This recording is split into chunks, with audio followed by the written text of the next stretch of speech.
Sound like some Viking music, don't it? Yeah, gotta get it out the mud, that's the only way to win. Who am I to point the finger like I never ever seen? Been through the ups and downs like the letter N. They don't let you through the door, better kick that again. Cause that's the only way to win. That's the only way.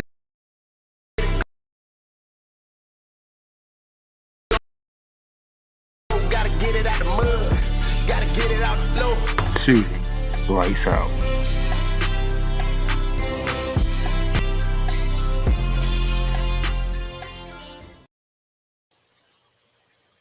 Ladies and gentlemen, welcome to Shooting Lights Out, sponsored by Fanatics, Paramount Plus, and Lids. Welcome to the show on this Feel Good Friday, May 17th, 2024. Hope y'all had a great week of a lot of great things today. You know, sports was at a good time.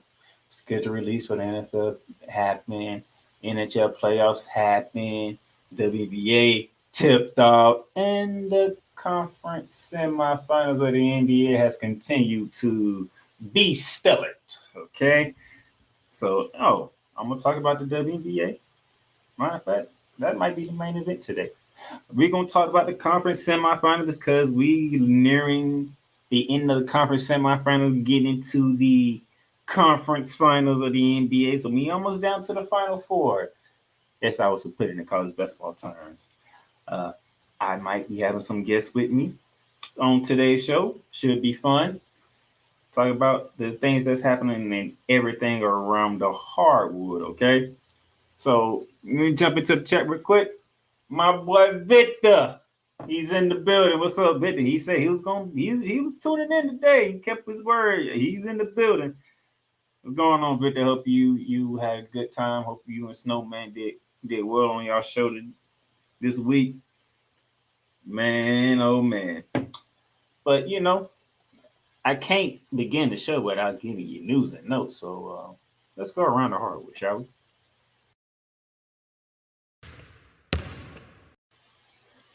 And to kick off around the hardwood, the WNBA says charter flights for teams will be in full effect by next week. Okay, there was some misinformation or discrepancy, you'll say, when it comes to the charter flight thing. The Indiana Fever had charter flights when they went to begin their season and whatnot. You have some teams still had to fight commercials. Other teams flew with charter flights. But by next week, all 12 WNBA teams will be able to have charter flights to protect their players, which they should do. So, a little miscommunication to open the week. No problem. It happens. But the WNBA has ensured by next week there will be charter flights for every team. So we shouldn't have that problem going forward, which is a good thing. Happy they got that straightened out quick, fast, in a hurry. Cool McCain's in the chat. Cool McCain might be joining me. And if he does join me, we got to talk about his Denver Nuggets because what happened in Game 6 was,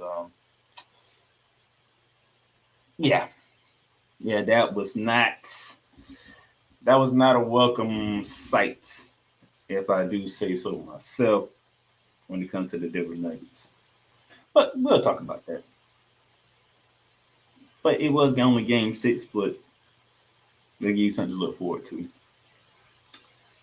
So now let's move on to the next news and notes I got for you.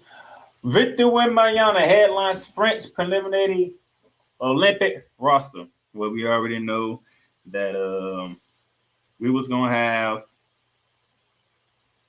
We already knew we was gonna have Victor on the French team. We was gonna have Rudy Gobert on the French team. So there was no surprises there. So they're gonna have 2 7-footers on their team. They wanted to have 3. They wanted Embiid, but Embiid chose the United States instead. But Wemby will lead the cast of Rudy Gobert. Evan Fournier will be on the team. Lucas Batum would be on the team. Those are the key names, as far as I know right now. I haven't heard any other key names. Any guys who plays in the NBA that's going to be playing for the French team. But doing 4 guys: Victor Wembanyama, Rudy Gobert, Evan Fournier, and Nicholas Batum will be on the French Olympic team. seeing they can do something they haven't done and show up in the Olympics and do something special. So, but they will have some tall guys, so it's going to be interesting to see how teams, other countries will try to score on the French team with Victor Wembanyama and Rudy Gobert mainly the inside. But yeah, but that's in a couple of months. We're talking August, okay? Next up, Tyrese Maxey wins NBA Sportsmanship Award.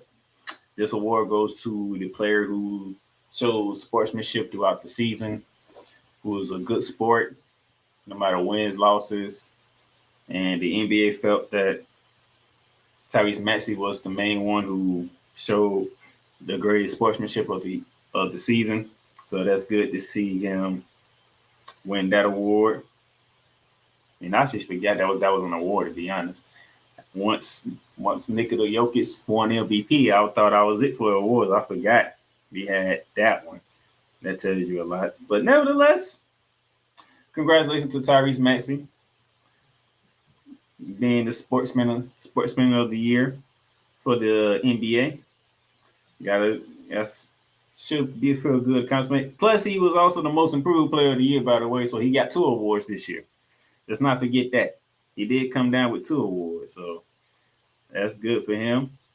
And we'll see what happens going forward with the 76ers. They got a lot of questions to be answered. But Maxey is not one of them. But nevertheless, good work for him and what he has accomplished so far in his young NBA career. See if he can do more. All right. And then finally, here's some news I think McCain would like to address at some point. Or any other body that pays attention. We do have Cavs to take time to evaluate J.B. Bickerstaff's future. Second round exit, conference semifinal exit to the Boston Celtics, which I will get into in the next segment. Also, they have to look around and see what Donovan Mitchell wants to do. So there's a lot of questions going on in Cleveland, by the way. And on the other note, it's not in here, but speaking of decisions, it's going to be interesting to see what happens with Jamal Murray. Come to find out he suffered an elbow injury during yesterday's Game 6, which played a role in how he played in Game 6, and see how significant that will be. But we'll get to that in our next segment when we recap the NBA playoffs thus far, because we're either at Game 6 or we at Game 7. So one series is done, but yeah, J. Bickerstaff, we'll see what Cleveland's going to do, what they decide to do. If they want to do a coaching change, which is most likely from the early talks surrounding this situation. The early talks is J.B. Bickerstaff might not be back in Cleveland to coach the team. Early talks. I'm saying early talks. Nothing definitive. I'm saying early talks right now. He might be getting fired. Might. So we shall see how that goes during the summer. And what the Cavs will do, what Donovan Mitchell does, and see if the Cavs can do something to figure out what they want to do. All right. So that's the round of hardwood.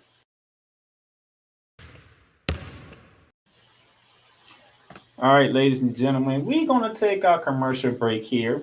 And when we come back, we're going to dive into the NBA playoffs because the conference finals, as I said earlier, are nearing the end, and we're about to get ready for conference finals. So we'll be back. The largest egg producer finds bird flu in chickens at a Texas plant. Weather. Devastating tornadoes rip through the heart of the United States. Inspiration. A breast cancer survivor completed the journey of chemotherapy and now begins a future one of matrimony or sports. Michael Jordan is shown on a photo with Diddy. LeBron James has a video extolling the virtues of a Diddy party. This has been yet another beating a dead horse presentation. We got you covered. BS3 Network proudly presents The Morning Shift with Cole Johnson. Live every weekday morning beginning April 29th at 8 a.m. Eastern, 7 a.m. Central.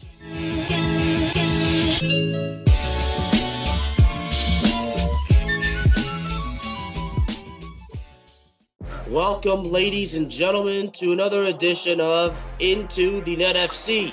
Kylian Mbappe just all of a sudden finally understood his role, and I think he finally understood that everything Kylian Mbappe has accomplished already, there is still a hell of a lot waiting for him in the future. Kylian Mbappe is only 24 years old. He has accomplished so much, and you know what? Kylian Mbappe has not even reached his prime. Finally seeing, the Marcus Rashford we have been hoping for such a long time, But, this game, after everything Manchester United has been, doing lately, this was actually the ultimate test, to see if Manchester United, honestly was all of a sudden for real. I explained this. The United States, maybe they have to suffer this loss as a lesson to learn to prepare for the future. Because 4 years from now, the World Cup is in not one, not two, but 3 countries. The United States of America, Canada, and Mexico. Into the Net FC is available on all streaming platforms, including Spotify, Apple Podcasts, Google Podcasts, Amazon Music, and YouTube. Shop hats and official sports gear at Liz. Liz is the leader and #1 destination for hats, gears, and everything that moves you, making it the perfect shop for fans to find official sports hats, merchandise, and gear. Represent your team, your town, and your style with a snapback adjustable fitted hat or beanie from thousands of college and pro teams. Browse the very latest sports jerseys and t-shirts from the best teams out there.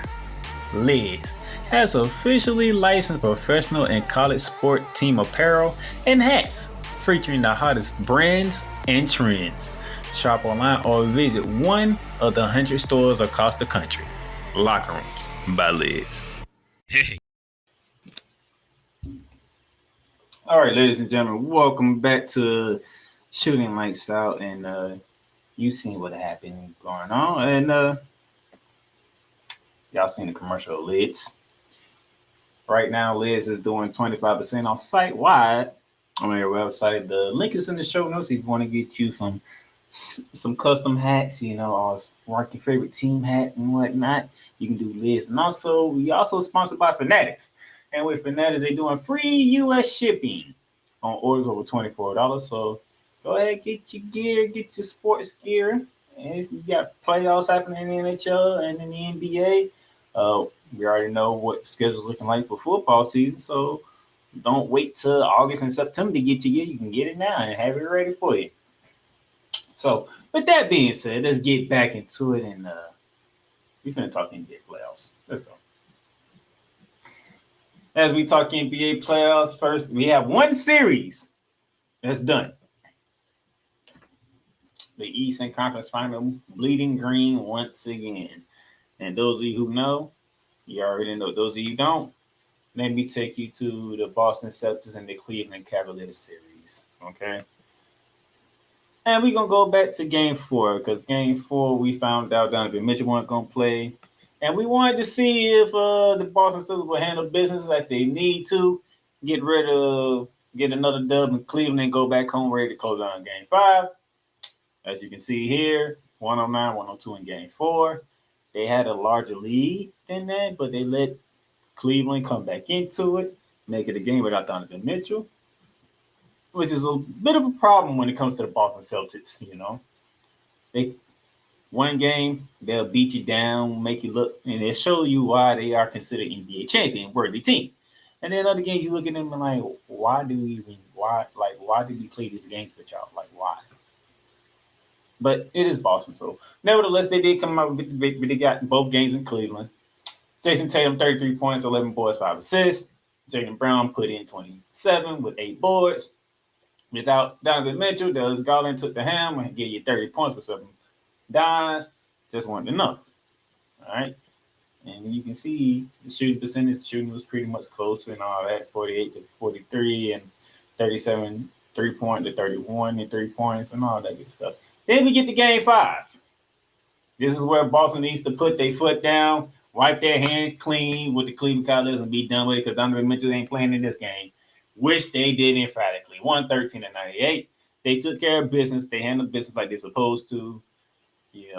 All 5 starters of the Boston Celtics in double figures, led by Jason Tatum with 25 points.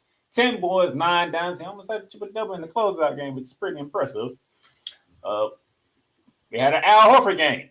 22 points, 15 boards with 5 dimes. 8 for 15 from the field, 6 for 13 from shoot. Al Horford took 13 threes.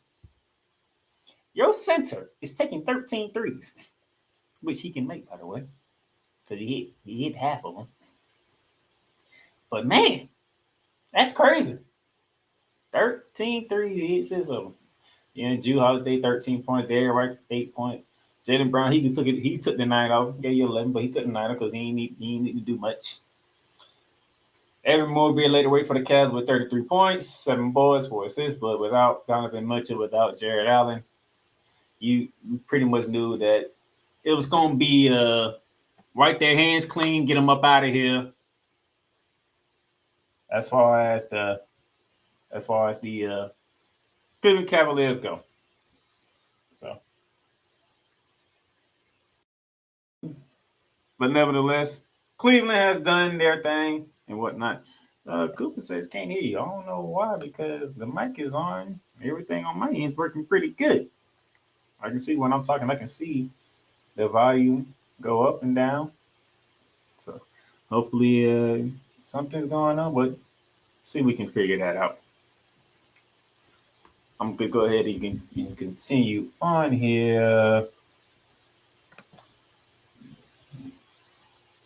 As you can see, the shooting percentages, 52.5% for the Celtics, and they also shot 44% on 3. Cavs weren't that far off, but short-handed. They were short-handed, okay? So that's that. All right. Now, Cool McCain ain't here, but he's watching. So what I can see is this. Matter of fact, before I do that, let me do this real quick. Let me see what's going on here. So let me go ahead. Let's take another commercial break real quick so I can see what we got going on here. Let me do this.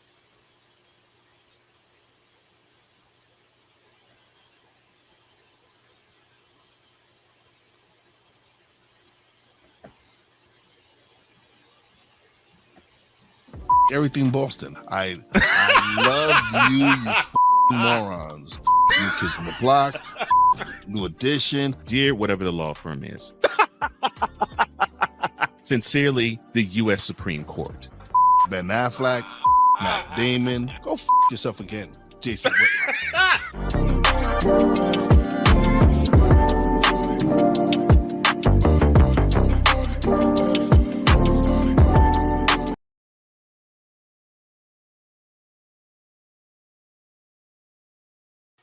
All right, welcome back. I had to take a quick break real quick. Hopefully y'all can hear me now. I had to chat some things on my end real quickly. I think we got everything good. I think everything's good to go. Now get back into the NBA playoffs. Cool McCain, if you was here, you'll be able to talk about this because this is your series, sir. Going the distance with the Game 7 in the Mile High because last night, ladies and gentlemen, one of the most destructive, the most unpredicted, most devastating beatdowns to an NBA champion I have ever seen. 115-70 by the Minnesota Timberwolves at home to stave off elimination and force the Game 7. They beat the defending champs by 45 points. My goodness. And it started in the first quarter. It's the first quarter that started. Y'all saw that 31-14, right? Well, this how the game started. 3 minutes into the game, Denver was up 9-2. And then with just under 2 minutes left, the last bucket in the first quarter was the 31-14. The Timberwolves went on a 29-5 run at the 9-minute mark of the first quarter. Opening quarter. A 29-5 win by the Minnesota Timberwolves. Wow. Just wow. And let me go back. Let me look. They won by 45. The first quarter ended with 31-14. That's because Minnesota, after 3 minutes into the game, they went on a run that Denver couldn't stop. It was Anthony Edwards came out and he sent the message. By the way, I got to love Anthony Edwards. That dude. I know Jason Tatum said he wanted to be the face of the league.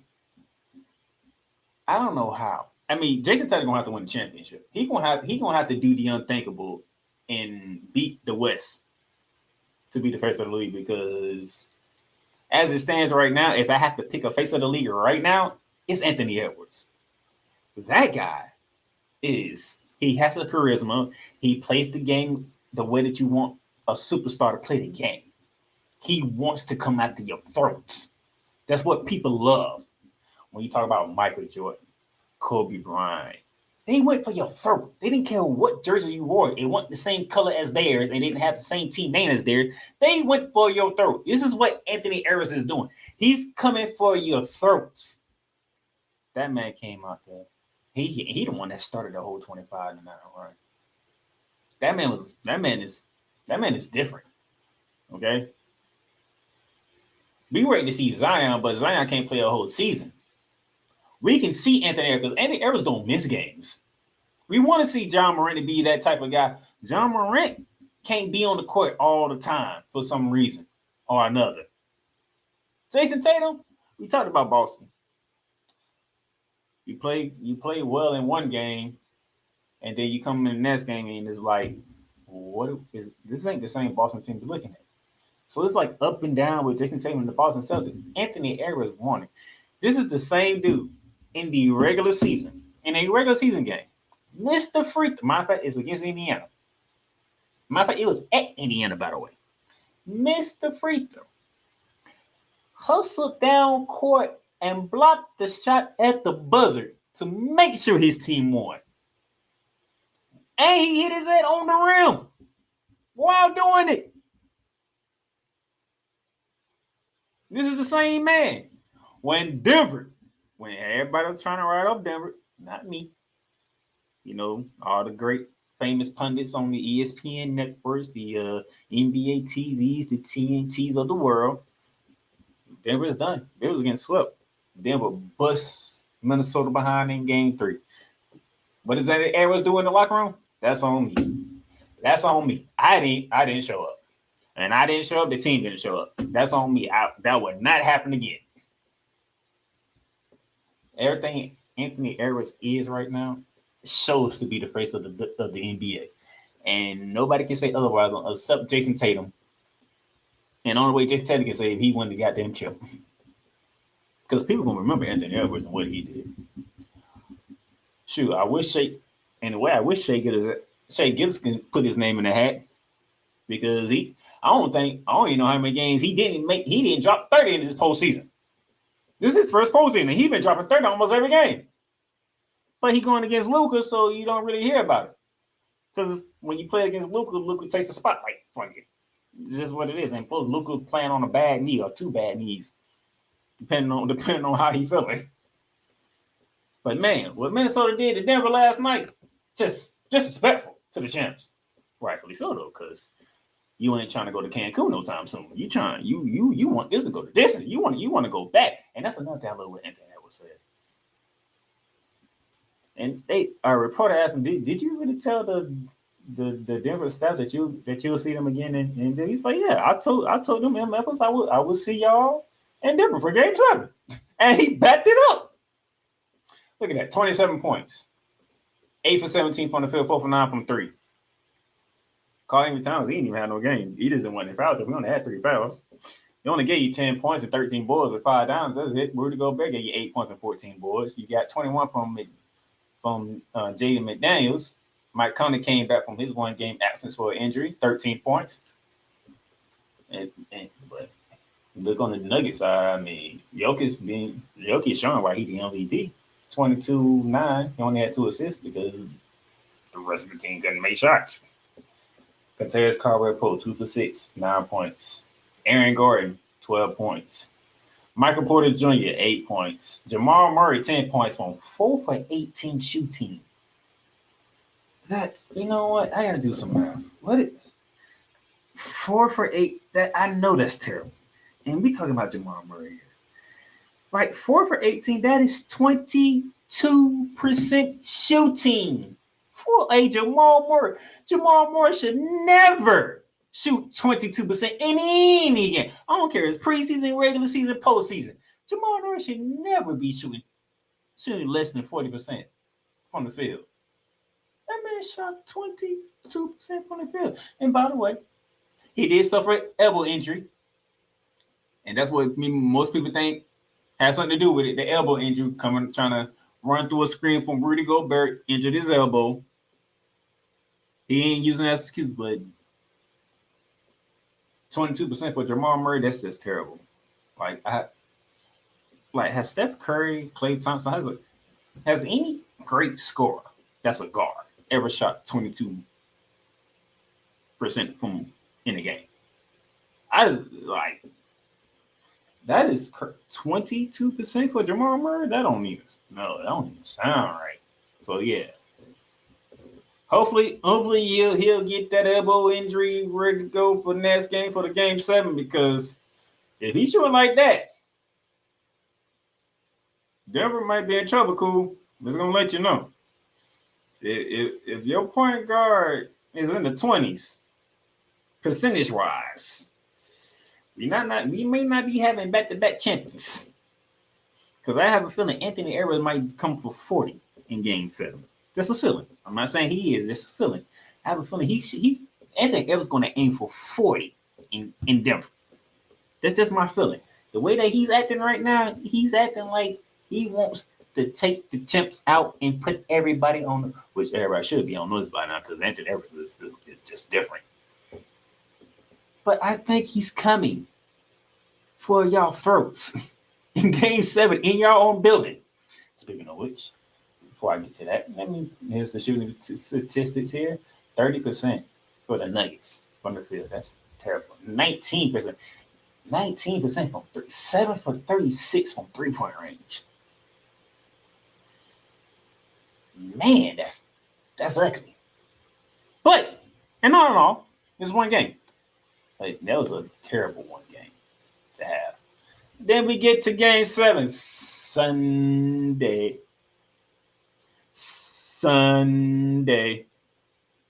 What a way to have Sunday. Now, the reason why is to be determined what time game 7 is going to be because of tonight's game, which I'll get into a little later. Why? Because tonight's game has a lot to do with what time the Timberwolves and Nuggets go battle in a game 7. Okay? But, man, Nuggets are a 4.5-point favorite as of right now. They're at home. It is win or go home. It is plain and simple as that. Okay? But I know what I just said about Anthony Edwards. He going for 40. But when you are the reigning defending champions, in game 7 of the conference semifinals in your backyard, I don't bet against you. So cool. I'm not going to bet against you Nuggets. They're at home. And the look on Jokic's face say, okay, I see what this is. Game 7. All right. I think Jokic might be going for 42. So we might have Anthony Edwards and Jokic go for 40. Hell, Jokic might go for a 40-point triple-double just to send a message to everybody. Like, don't forget who we are. But, man, game 7 going to be fun to watch. Oh, game 7 going to be fun to watch. I can't wait. I'm going with the champs. They're at home. Anthony Edwards going to come out and go for their throat. But Jokic's going to go for their throat too. So I'm going to roll with the champs on this one. I'm not going to I'm not going to jump off that bandwagon. All right? So we got one series that's complete with the Boston Celtics. We got one series going to a game 7. Now, we got two teams that have the critical 3-2 lead. Both teams that had the 3-2 lead are veteran teams, while the young team is trying to force game 7s. First off, they're starting the East with the Indiana Pacers and the New York Knicks. We was going into game 5 wondering what the Knicks was going to do. But damn, they losing bodies left and right. They don't have OG Anunoby for the rest of this season, most likely. They're already without Julius Randle. They're already out Bogdan Bogdanovic, and they are out Mitchell Robinson. They don't have the bodies right now. And Indiana's feeling good about themselves. Halliburton has found his rhythm in the playoffs. They feeling good. They handle business down in Indiana to make it 2-2. We in game 5. We in Madison Square Garden. What's going to happen? And the New York Knicks put a beating on them boys. They beat them by 30. 121-91. Beat them by 30. Indiana didn't know what to do. While the Knicks got 4 players playing 40 minutes, Indiana had no answers. They had no answers at all. Jalen Brunson busting their ass. 44 points with 7 dimes, 4 boards. Charles Hart gave you a double-double with 18 points and 11 boards. Steven Chancellor had a terrible game. 4 for 14 from the field with only 8 points, but he did do some dirty work with rebounding with 4 assists. Hartenstein gave you 17 boards. Where's Miles Turner at? Miles Turner 16 points. So you handle your business on the inside. You scoring. You only have 5 rebounds. Hartenstein out-rebounded you by 12. Good Lord have mercy. You got out-rebounded by 12. Miles Turner. We know your name. We know what you can do, Miles Turner. But Hartenstein nullified your ass on the glass. Man. Tyrese Halliburton, he went back to how he played in the beginning of the playoffs. Nowhere to be found. 13 points, 5 assists, 2 rebounds. Where you at, Halliburton? You're the face of the team, Halliburton. You can't be disappearing like this. This is the postseason. This is where the stars are made. This is where stars are born. This is where legacies are submitted. You can't come in here in the East semifinals and drop 13 in a critical game 5 with a series tied 2-2. You just can't do that. You can't be taking 9 shots. You shot over 50%, but you can't be taking 9 shots. This ain't the season be taking 9 shots. Okay, this is the season where you're the face. We're looking at you, and we want you to know. You see what Jalen Brunson did, right? Your counterpart, Jalen Brunson, put up 35 shots, hit 18 of them. He shot over 50% too, but he put up 44 points to your 13. That's a plus 31 New York. You got beat by 30. You see where I'm going with this? Tyrese Halliburton? Your counterpart outscored you by 31. Your team got blown out by 30. So when you go home for game 6, which is tonight, which I'm about to preview in a bit, we need more Tyrese Halliburton, okay? Not this. Not no 34 minutes playing time, 5 for 9 shooting, 1 for 4 from 3, 2 rebounds, 5 assists, and 13 points. That's not what Indiana needs. Indiana needs what Tyrese Halliburton was in game 3 and game 4 when he was in the 30s. Letting it be known like, all right, I have arrived. I know it's the playoffs. You can't. If you're trying to go back to Madison Square Garden and do what Anthony Edwards did, you're gonna have to show up. Okay, Spicy P. That's Pascal Siakam. We know what he can do in the playoffs. We've seen it plenty of times. 22 points, 8 boards. That's what he does. Ain't got no worry with Pascal Siakam. Miles Turner, he gonna have to look in the mirror and challenge his damn self. Hartenstein notified his ass on the glass. Hard. Okay. Dude, matter of fact, Josh Hart out-rebounded Miles Turner, that tells you something. Matter of fact, Josh Hart out-rebounded Pascal Siakam too, but Pascal Siakam, he does what he does what he can. Okay. When you get 22 points and 8 points from Pascal Siakam, I can give him a pass. Okay. But everybody else, Miles Turner, you can't be get out rebounded by 12 by your counterpart. This don't happen. Tyrese Haliburton, you can't be getting outscored by 31 by your counterpart and getting your ass whooped by 30. You just can't do it. Sorry, it just can't happen. Okay, it just can't happen. And you look at the team statistics, it don't look that bad. I mean, except for the fact that New York made 16 more shots than Indiana from the field, even though Indiana tied them in 3-pointers. I mean, 16 plus shots made. That's a lot. So if I'm doing math, which I'm good at, so if you cancel out the threes, you look at the fact that, okay, you say that's a 16 shot difference, made difference between those two. 16 times 2, that's 32 points. What was the final score again?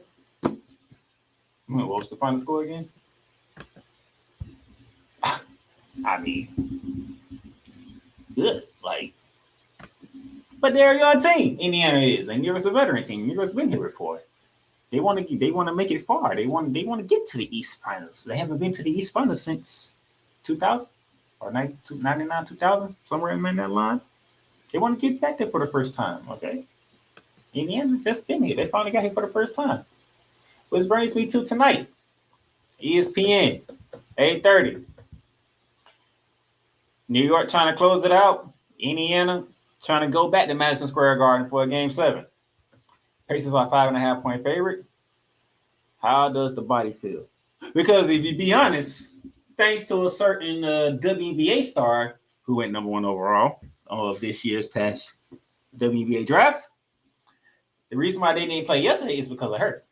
So not only did the Pacers get an extra day, but the Knicks got an extra day. Because that Game 5 was Tuesday. Today is Friday. So Knicks got an extra day of rest. You see what I'm saying? So now they can close it out. Because if they don't close it out, Game 7 is on Sunday. Which I don't know who that bodes well for either team. Because you're just coming off 2 days of rest for Game 6 tonight. And if there's a Game 7 forced by Indiana, both teams going to have a day. They want to have Saturday, and they have to go Sunday. And by the way, I already know this. If there is a game Sunday between Indiana and New York, that's at 3:30. And most likely, with that being at 3:30, that's on ABC. So I have a feeling that if it goes 7, New York, Pacers, Madison Square Garden, 3:30 Sunday afternoon, and then the Minnesota Timberwolves and Nuggets game would be that night. But if they don't, maybe Minnesota and Denver would be the 3:30 ABC game on Sunday if New York closes this game out tonight. I'm going to be honest.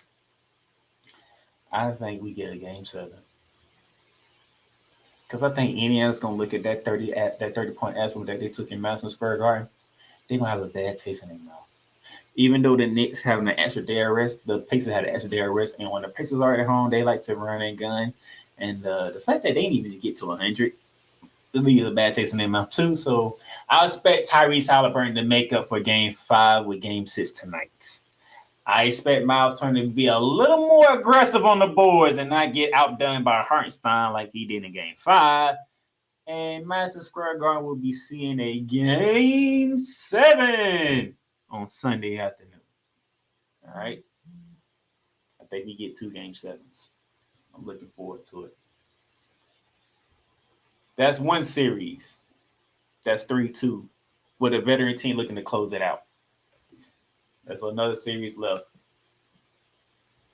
The Dallas Mavericks and the Oklahoma City Thunder. We go back to Game 4.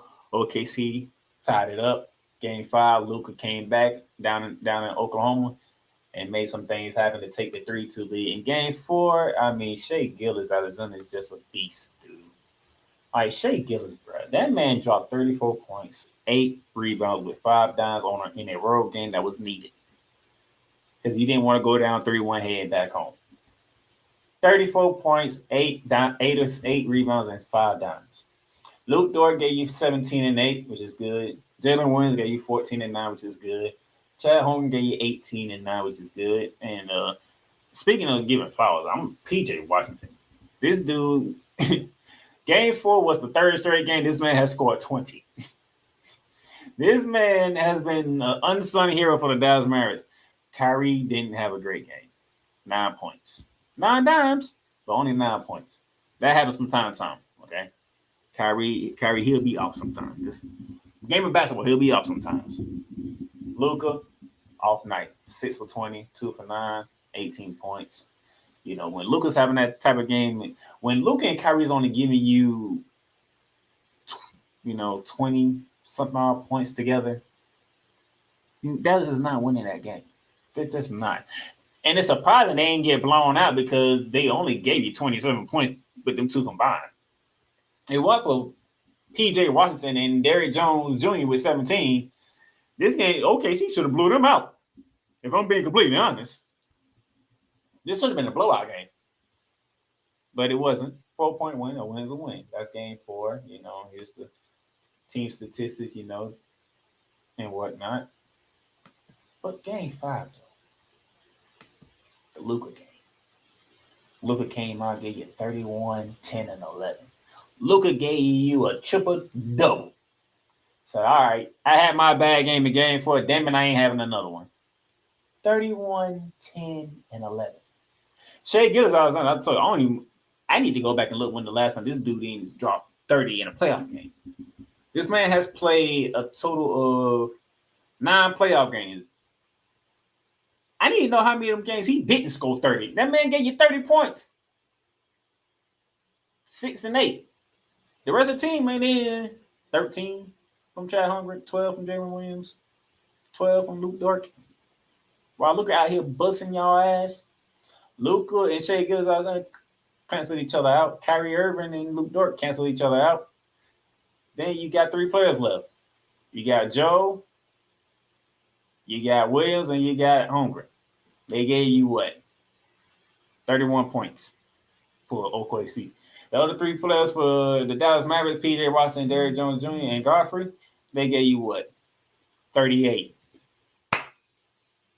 Dallas Mavericks won by 12.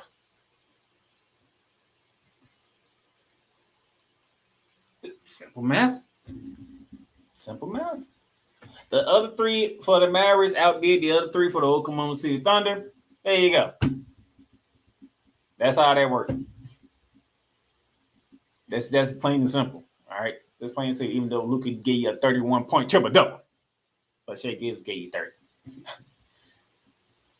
I don't know what to tell you. Here's one thing that I noticed, though.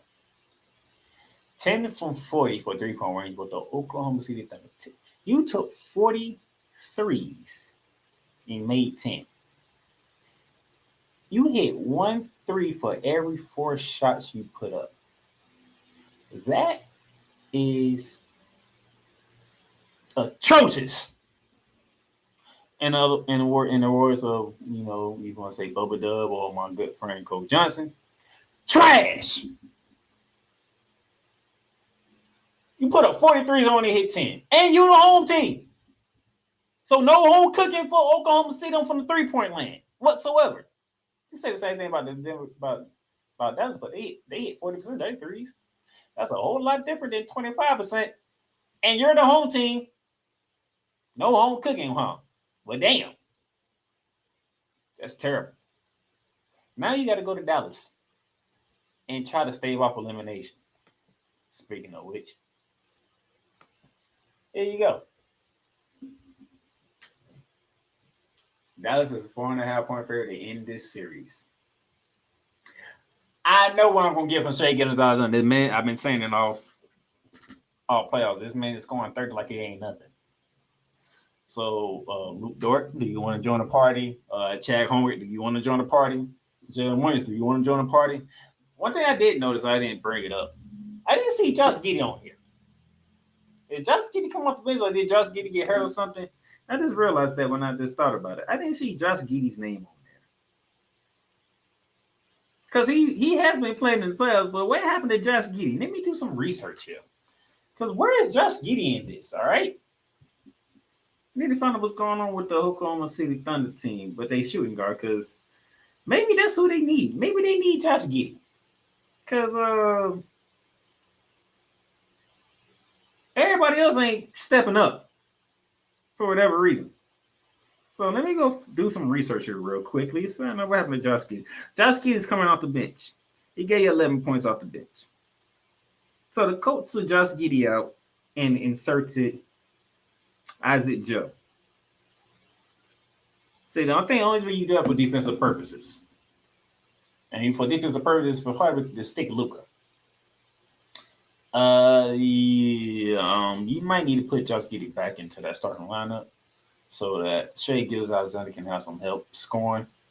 Because if he giving you 30, matter of fact, let me see what Shai Gilgeous-Alexander is like averaging in the playoffs.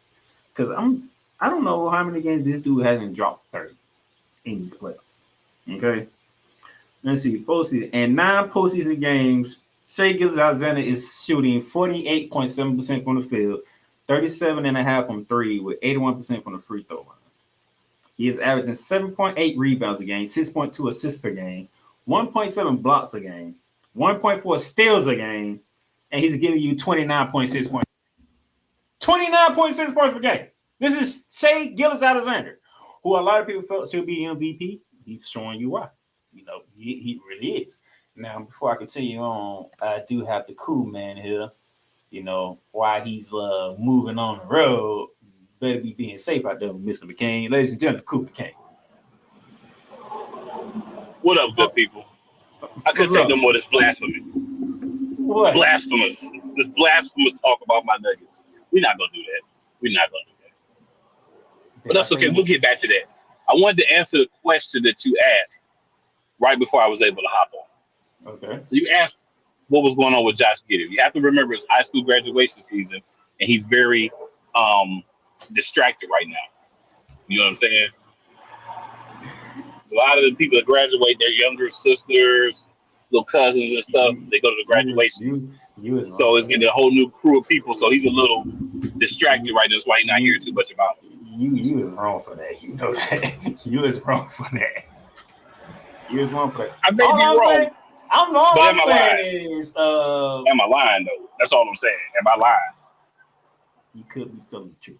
But I'm just saying, for you to bring that up, you're wrong for that. You're wrong for bringing that up. All I'm saying is, you heard me read Shai Gilgeous-Alexander's numbers. The man needs help. Yeah, that happens from time to time. When you have, especially these young teams, man, everyone is not ready to contribute on a consistent basis. So Shai gonna get his because he's that darn good. Ain't nobody gonna really stop Shai because he pull up. The thing with Shai is he gets to the line and he pull up. He's a mid-range monster. You know what I'm saying? A lot of these cats, they can't handle mid-range. Shai is a mid-range monster. That boy would dog you in the mid-range. When you got a dude playing like that, it's difficult to stop that type of game. So there isn't a time when he can't get his. But it's what happens with these other cats. Chad Holmgren, Josh Giddey is just unfortunate. The playoffs again is around high school graduation. That's the time he's very distracted. He can't completely focus on the game. But it is what it is. But you need those other guys to step up consistently and help him. And they're not able to do that. So that's kind of why if I'm a team and I was playing in the second round of the playoffs, my thing would be, Denver's number 2. I don't want to worry about Denver till I have to. But if I can get to where I play the number 1 team, OKC, in the second round, I could probably beat them in a series because the other guys don't show up consistently. All right. Smart play by Dallas. Before I continue on here, we got somebody else joining me. He is the man that gets you started when you wake up in the morning, Monday through Fridays. He is the man that gives you the news, the sports. He gives you the weather. He gives you everything that you need. He even lightens your day up to get you out the door ready for work and everything. From BS3 Networks, the morning show with Cole Johnson, the EP of all EPs, Cole Johnson. Mr. Johnson in the building. struck a chord, then it probably was A minor. Oh, I'm sorry. Oh, my bad. I didn't know I was Definitely on. What's up, Cole? A What's up, Playmaker? minor. Anytime you're talking about Josh Diddy, A minor. That's his chords. Y'all two is just wrong. Okay, y'all just That's wrong. exactly why I thought when I said that you were gonna go there. Oh gosh. I don't mind Oh, saying. and no wonder you're talking about the Mavs Thunder. That makes sense. Oh, go ahead, Playmaker. All I'm saying is the switch to bring in Isaiah Joe is maybe not working. Now you in the do or die situation. Maybe you need to put Josh Giddey back in line so you can have some more firepower on the offensive side. Because Shea is giving you damn near 30 a game. Oh Lord. The team understands how difficult it is for Josh this time of year. They understand. That's all I'm saying. Because the girls are attending proms and graduations. Is that it? You know what I'm saying? Yes. And then you got the graduating seniors, younger sisters and cousins and stuff coming. So Giddy's just very giddy. He's almost a giddy ditty. We ain't gonna talk about that. Get it, Nope. girl. Like, I'm looking forward to Cole Johnson to talk about what just came out on Monday's show, because yeah, somebody's busted. That's all I'm gonna say. Oh my goodness. But Cole Johnson, Dallas has the 3-2 series lead going into tomorrow's game. Can they close it out, or does the young team in the OKC Thunder says we ain't going without a fight? I want to think that they can close it out. It's in Dallas, by the way. I know it's in Dallas. I wanted that they can close it out, but to me, when they had the ability to actually put the Thunder away in Game 4, they faltered. And part of me is thinking I think they're going to falter again. And look. Let's be honest here. Unlike the previous series, where I could really gave two craps about the Clippers nor the Mavericks, I give a little bit of a crap about the Thunder. So yes, I want the Thunder to advance. Not necessarily because I want to see them play the Nuggets or the Timberwolves, but just simply because I just want the Mavericks to leave. Because Dallas needs to have no good things happen to them. But okay, that's enough of that. Taking the fan hat out, putting analyst hat on. The Mavericks have the ability to take the Thunder out. I like what they did in Game 5, for the exception of Kyrie Irving, making a big presence, but didn't need to because Luka was like, okay, I got you guys. I'll put you on my back. And I'm going to carry you out of OKC with a W. The bench needs to step up. Like they did in Game 5, they need to do the same thing in Game 6. But in Game 4, you would think where they have the win, they're at home, they can put the foot in the throat of the Thunder. They faltered. And I just get the feeling I'm going to see that again tomorrow night. And unlike the Nuggets Timberwolves, I really am not wanting this series to go 7. But I think we're going to see another 7-game series in the Western Conference Semifinals. Okay, I got you. Now, Cool McCain, you say you wanted to have a talk, right? I don't know how you're going to explain this one. I don't know how you're going to explain that. That speaks for itself. We can explain it like this. Game 7. It's very simple, man. I explain to you very simple. They came out, they got up 9-2. Minnesota realized they're back against the wall. This is literally win or go home. Because remember, one team had 3 wins and one team had 2 wins. And one team decided that they needed to get that 3rd win, and they got it. You know what I'm saying? But what did you want to push back on me for saying? I didn't think I said. Oh, I got several things I'd like to push back on you for saying, sir. Several things. Several things. Number one, things. You're going to come for an injured Jamal Murray, but then we get to Kyrie the herbal tea in his 9-point game, and you say, oh, Kyrie just have games like that. Oh, but Jamal can't have games like that? Because let's keep in mind, Why are you going in on Jamal Murray? He's a number 2. He ain't a 1. So you want a 2 to be a 1 every game, but then you let a 1 be a 2, and you okay with it. No, we're not doing that to my boys. They're not gonna speak up for themselves because they're nice. But they got jerks like me for fans that ain't gonna let y'all do this. Y'all not gonna spread this message about Denver. No, it's not happening. So number 1 about me going for Jamal Murray because the man number 1 22% from the okay field. Okay, Kyrie had 9 points. Kyrie had 9 points, and what did you say? Wow. Kyrie had 9 points, and what you say? Okay, and then on top of that, you get a Tyrese Halliburton. You say, "Oh, he got to shoot more," and you going about your business. But you want the dog, the number 2 in Denver, not the number 1, the number 2. So then you want to talk about the points. Okay, this is not necessarily you, but this is the media in general and a lot of people on Facebook and everywhere else. Anthony Edwards' member has a huge amount of slob. He has LeBron level slob on his member now for scoring 27 points in a game they won by 40 points. So let me do a little mathematicals for you because I know you're a math person, right? But now, again, this one's not directly at you. But let me do some mathematicals for all those people. You take, what was it, 42 or whatever? 45. You subtract 45. You subtract 27. What do you get, sir? 22. All right, so that means if Anthony Edwards didn't score a point, they still would have won by 22. But still, his member is growing and being slobbed on like he went out there and scored 50 points. See, you was listening to the show. I said he started this. No. I say he finished. This is not for you. Again, this is not for you. This is not even a stray at you. This is just my platform to make people understand. Anthony Edwards had 27 points. I'm not knocking Anthony Edwards, but we're acting like Anthony Edwards scored 50 points in that game. That did not happen. Right? For all of you math people, 45 minus 27 would be 18. But I'm sorry, go ahead, sir.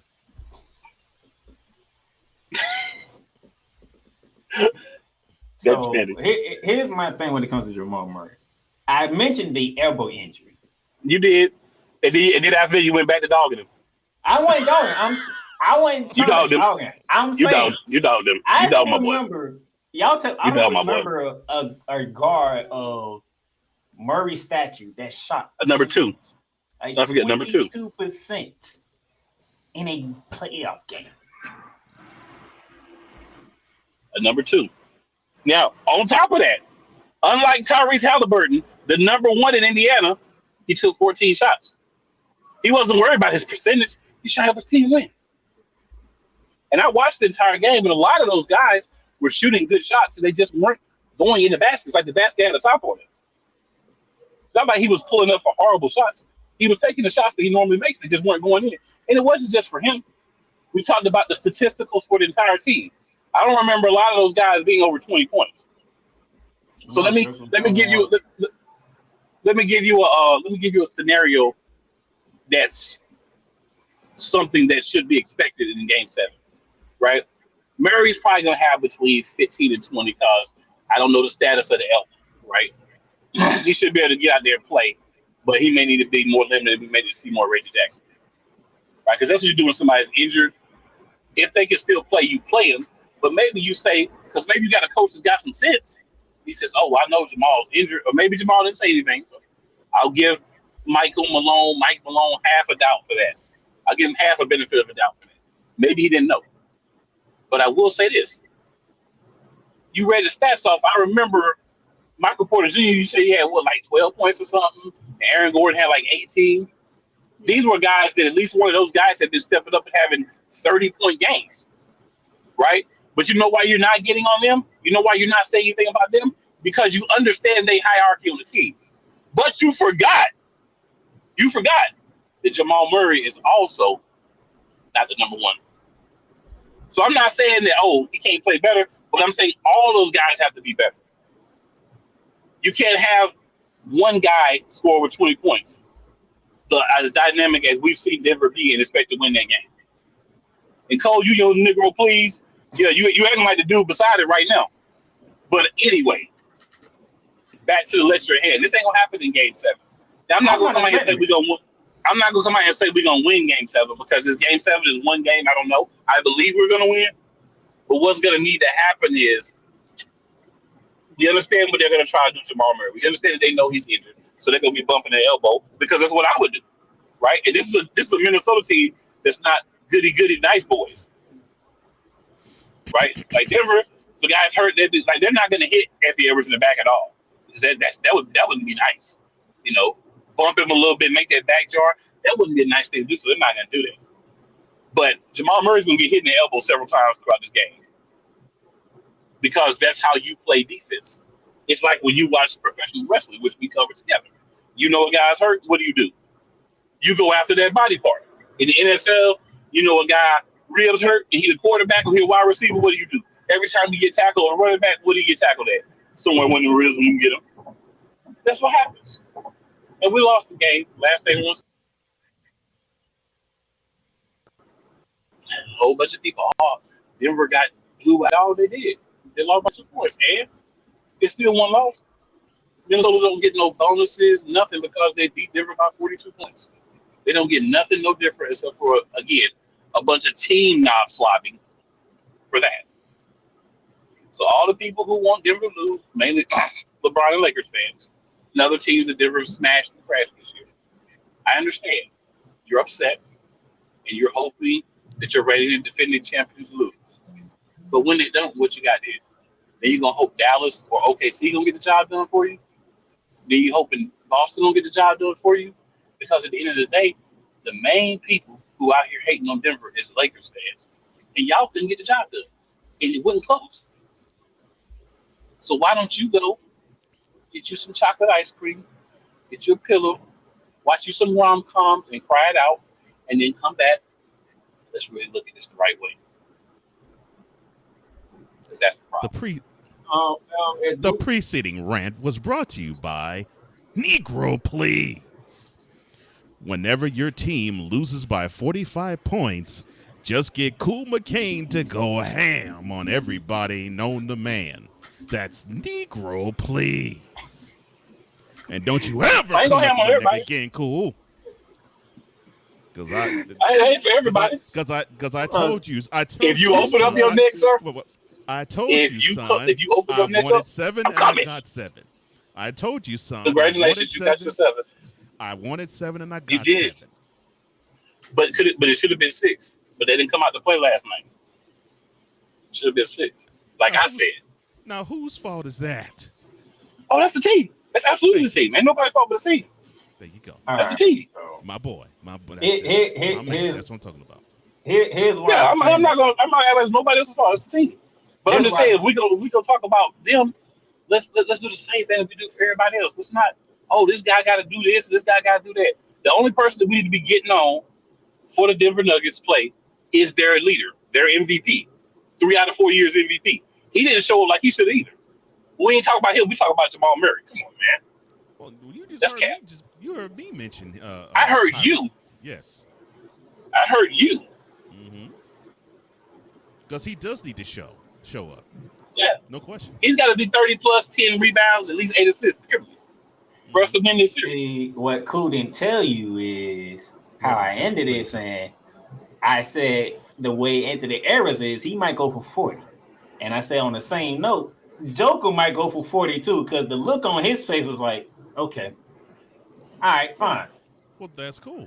I will see y'all in Denver. Well, that's cool. But he didn't do it. But he didn't do it in Game 6. Should have did it in Game 6. But instead of sitting over there with a towel on, looking like he was at a Diddy party, he should have been on the court still playing if he would have been playing like he should play. And this is the time we need to listen to King Combs' weak diss right now. But as I was saying,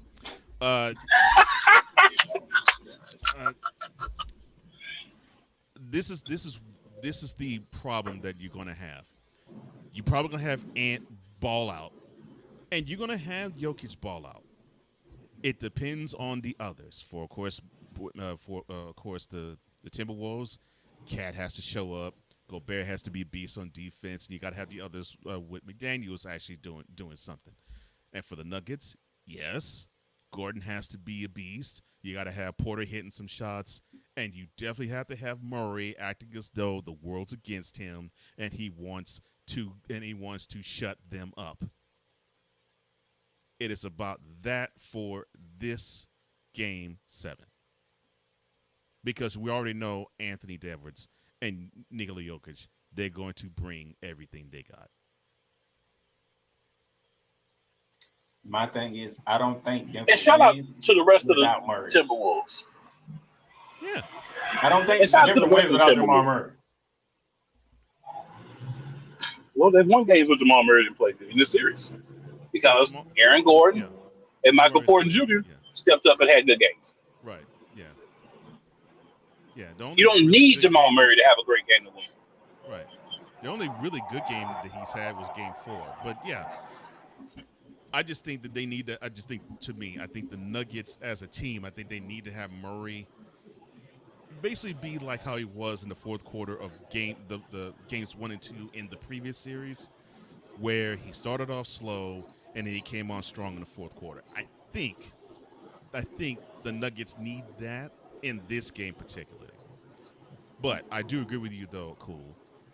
If Gordon steps up and Porter steps up and even KCP steps up, do you really need to have Murray step up? Maybe Peyton Watson. Maybe we get a Peyton Watson site because he plays well when he plays, but for some reason Mike Malone don't want to put him in the game. Yeah. He'd rather go with Christian Braun, whose jump shot is broke as Shaq's. Yeah, I'm thinking that smells like a matchup thing for him from his vantage point. That's what I'm thinking. But yeah, I agree with you. If all those pieces, which are important as well, step up, you don't necessarily need Murray to step up if Jokic is going to get his numbers along with them. I'm with you on that. I just think for a morale boost, they need to have Murray just ball out. It would be nice, but again, we don't know what the extent of the injury and how it's going to be. So you got to plan to say, probably not going to get a lot out of Murray. I'm not saying he's not going to get anything, but you're probably not going to get a lot out of Murray because of the injury. Now, if he's 100% or if he's like 80%, I think, he still has a solid game. But it's not dependent. You just said what I was about to say, actually. You don't need him to show up for the entire game. When you really need him is big shots in the fourth, him and Jokic. That's when he's really been showing up. That's really been the entirety of what Murray's been doing. He's getting you a couple of points throughout the game, but guys like MPJ, Aaron Gordon, KCP, Christian Brown, the few minutes that he does get in the game. And we talk about like how Minnesota's young, athletic, fast, and they dogs. Peyton Watson. But instead of countering it, we're leaving him on the bench for what matchup?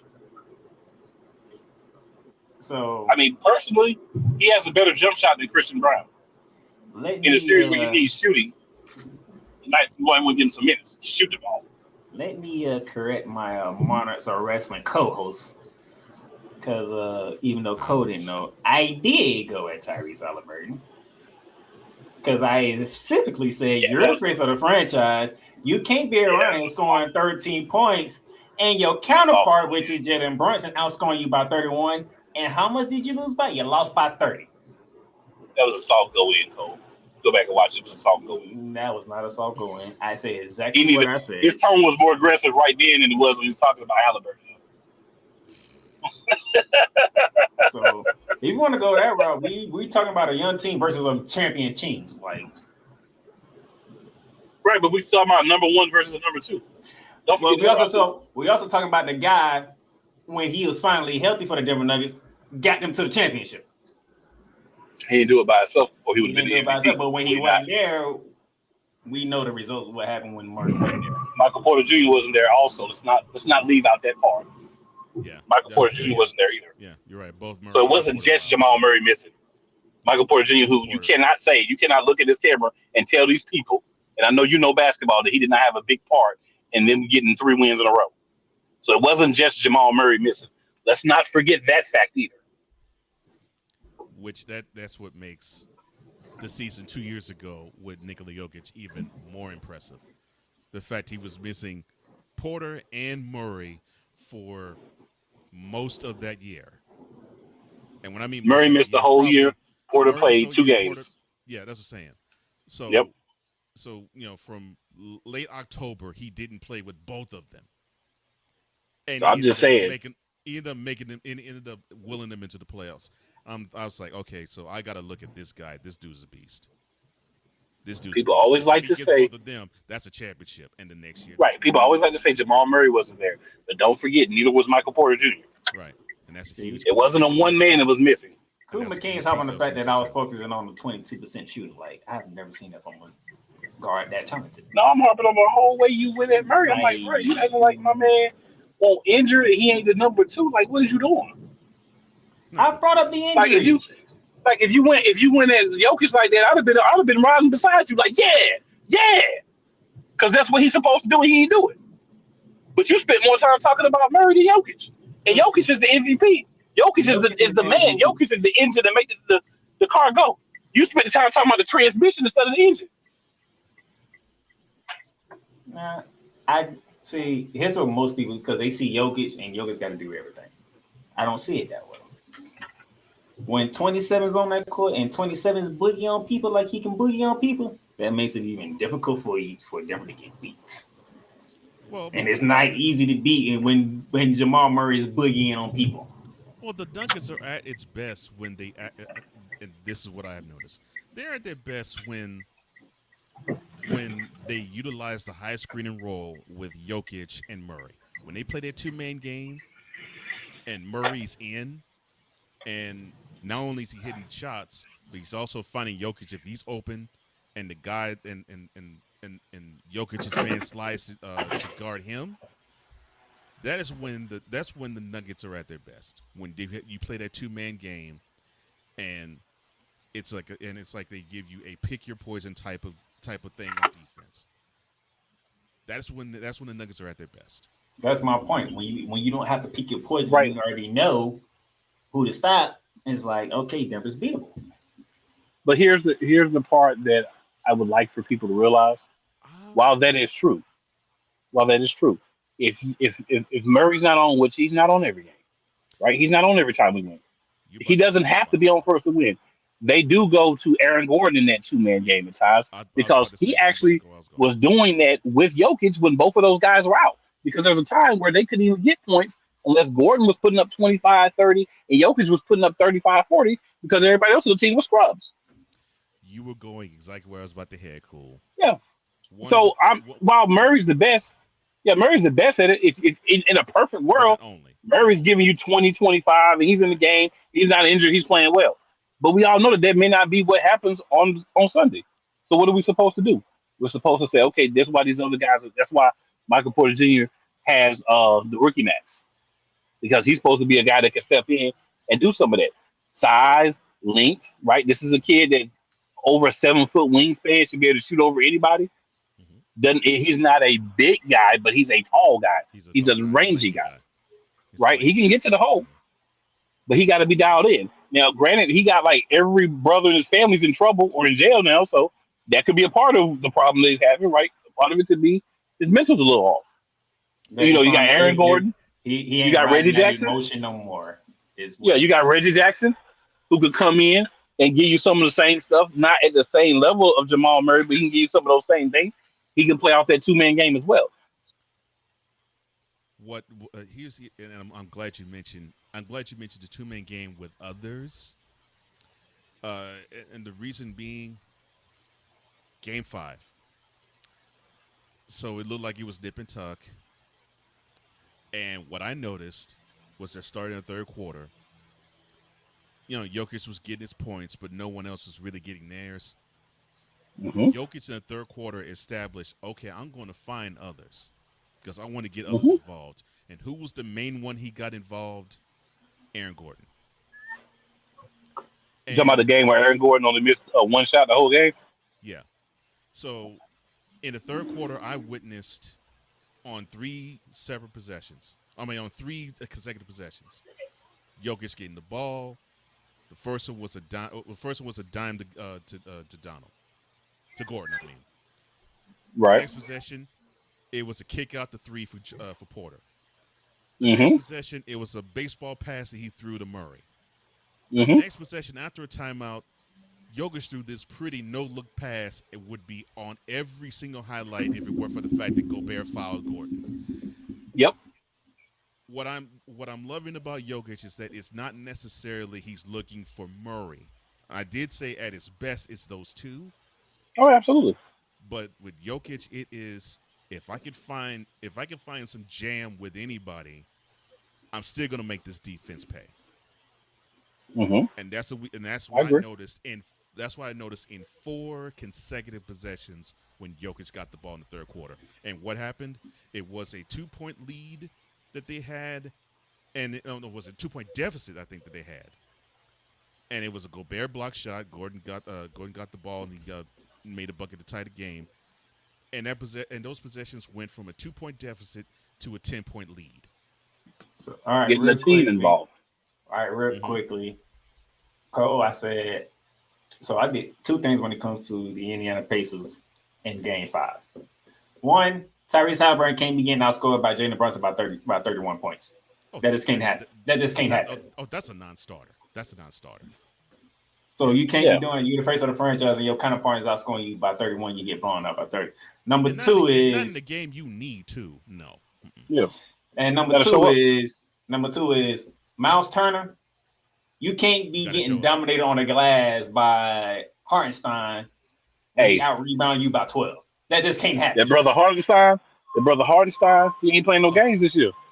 He not, but you know Miles Turner cannot be getting out rebounded by 12 by a single guy. That's playing. Hey, that was black on black crime. What can you do? It's black on black crime. What can you do? So those are my 2 things when it comes to Indiana. Now, what made it bad for Indiana is because of a certain number 1 draft pick in the W. Instead of the game being played Thursday, was supposed to be scheduled, got moved tonight, which gave the Knicks, who are losing bodies left and right, an extra day of rest. That helped them out. So that did help them. So real quick, do the Knicks close it out, or do we have a Game 7 in Madison Square Garden?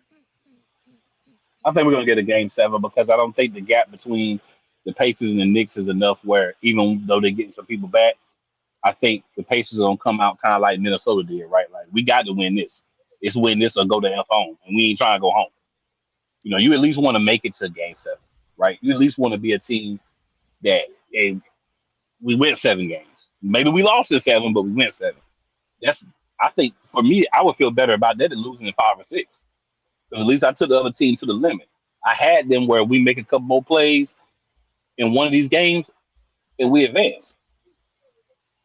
So I think Indiana gonna come out tonight. You're gonna see everybody get theirs. You're gonna see Halliburton come out, like you said earlier. He's gonna come out.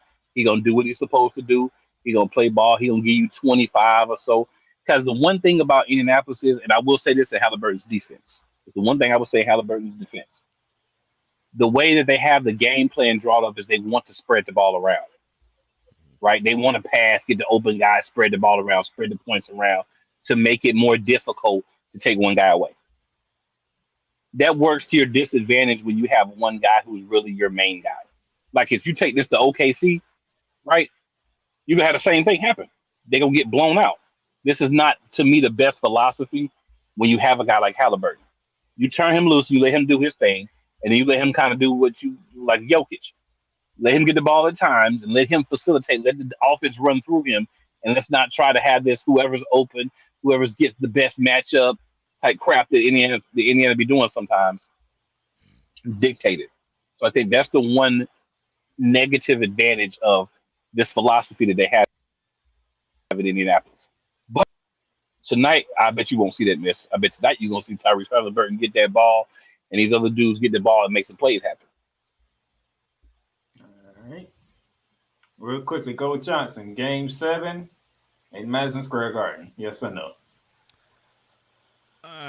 Prepare for a Game 7 Madison Square Garden on Sunday because go back to one series before where the Pacers had an embarrassing performance when they should have closed out the Bucks in Milwaukee, but without Giannis and without Dame, they allowed 115 points to be scored by the others. They came back in Indy and they were like, okay, let's shut this down. To the point where you had Patrick Beverley get all in his feels and act an absolute buffoon on the sideline. By the way, he's suspended for the first 4 games of the next season whenever he signs with any team. He said buffoon. Is anybody even sign it in the words of Cole Johnson, buffoon? I'm sorry. That is how Patrick Beverly acted. It was. So you saying by Indiana getting blown out in Game 5? They'll be inspired to actually blow out the Knicks in Game 6 because they'll play. And Cool said it best. They will play desperate. And since this team is rather young teams normally have an itch to play desperate. And when you play desperate, they normally do things beyond what they normally do. And they sort of did that last series when they closed out the Bucks. But they didn't have to play as desperate as they do tonight. But they'll play desperate tonight. And I think the Knicks are still licking too many wounds because you would need to have Jalen Brunson score 60 for them to win tonight. All right. So we're going to take a break because this was a long segment that I didn't thought it was going to happen. But that's what McCain does to me. Oh, Lord. Coming here hating on my boys. Hey. Trying to get We're going to take a break because it was opening week in the W, and you know I got to talk to W. We'll be back. I love you morons. New Kids on the Block, New Edition, dear whatever the law firm is. Sincerely, the U.S. Supreme Court. Ben Affleck, Matt Damon, go yourself again, Jason Whitlock.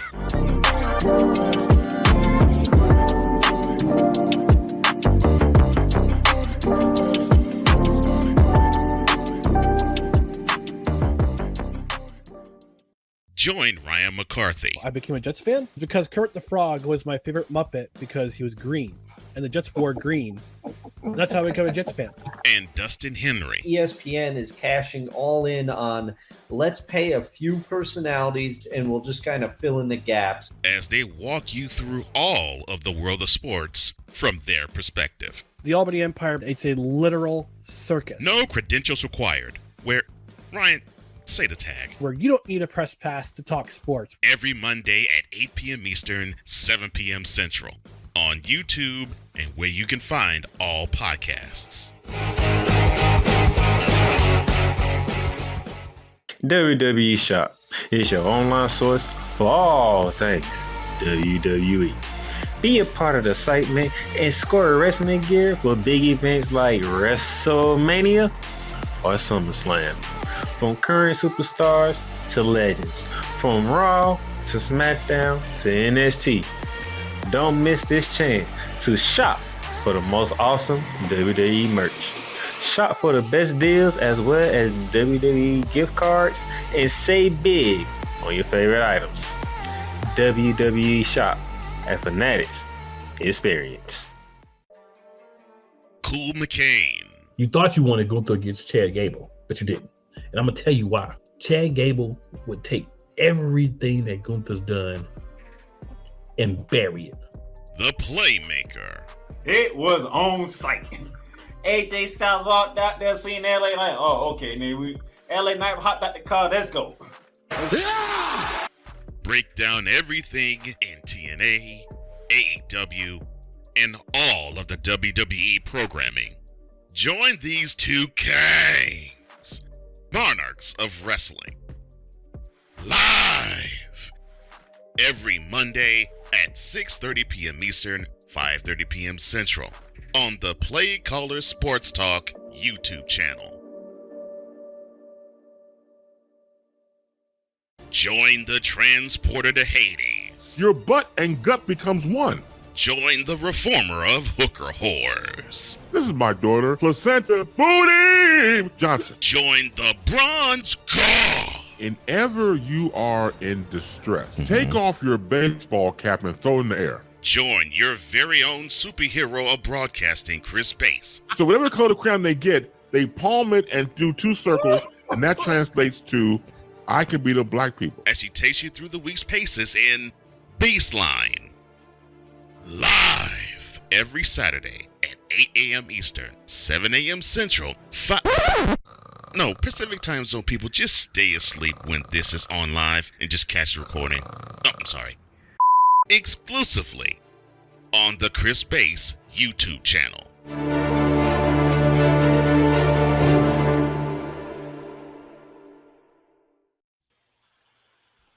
right, ladies and gentlemen, welcome back to Shooting the Lights Out. Shout out to my man Cole Johnson for all the commercials he's done for a ton of people. Okay, Thank you. Yes, sir. A ton of people. Thank you, sir. Appreciate that. And quick note. So if y'all caught Monsters Wrestling this week, it was a different show. It was a different show. How was this one day's a different show, Playmaker? I wasn't too pleased in wrestling last week. I can say it is. We're back to normal. I thought it was gonna be a good week, and then Wednesday happened. That's all I'm gonna say. So yeah. And when Friday has not happened yet, so. And I just want to say, to me, Wednesday was an upgrade in one aspect, and we'll talk about that on Monday. One. But you have to agree, it was an upgrade in that one aspect. Oh, I don't know if that was. I don't know if I want to call that an upgrade. Since we're talking about this, okay, hold on, I'm sorry. Yeah. But they that's featured her. Monday. Yeah. You're right. They featured her. There you go. Yeah. That's not what we're talking about, but that's Monday. Oh, I gotta say two now. Good point, Cole. Good point. Thank you, sir. Thank you, sir.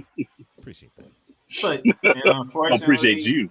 And unfortunately for our wrestling fans, those of you who are here in the city that I live in, y'all enjoy SmackDown tonight. SmackDown should be interesting.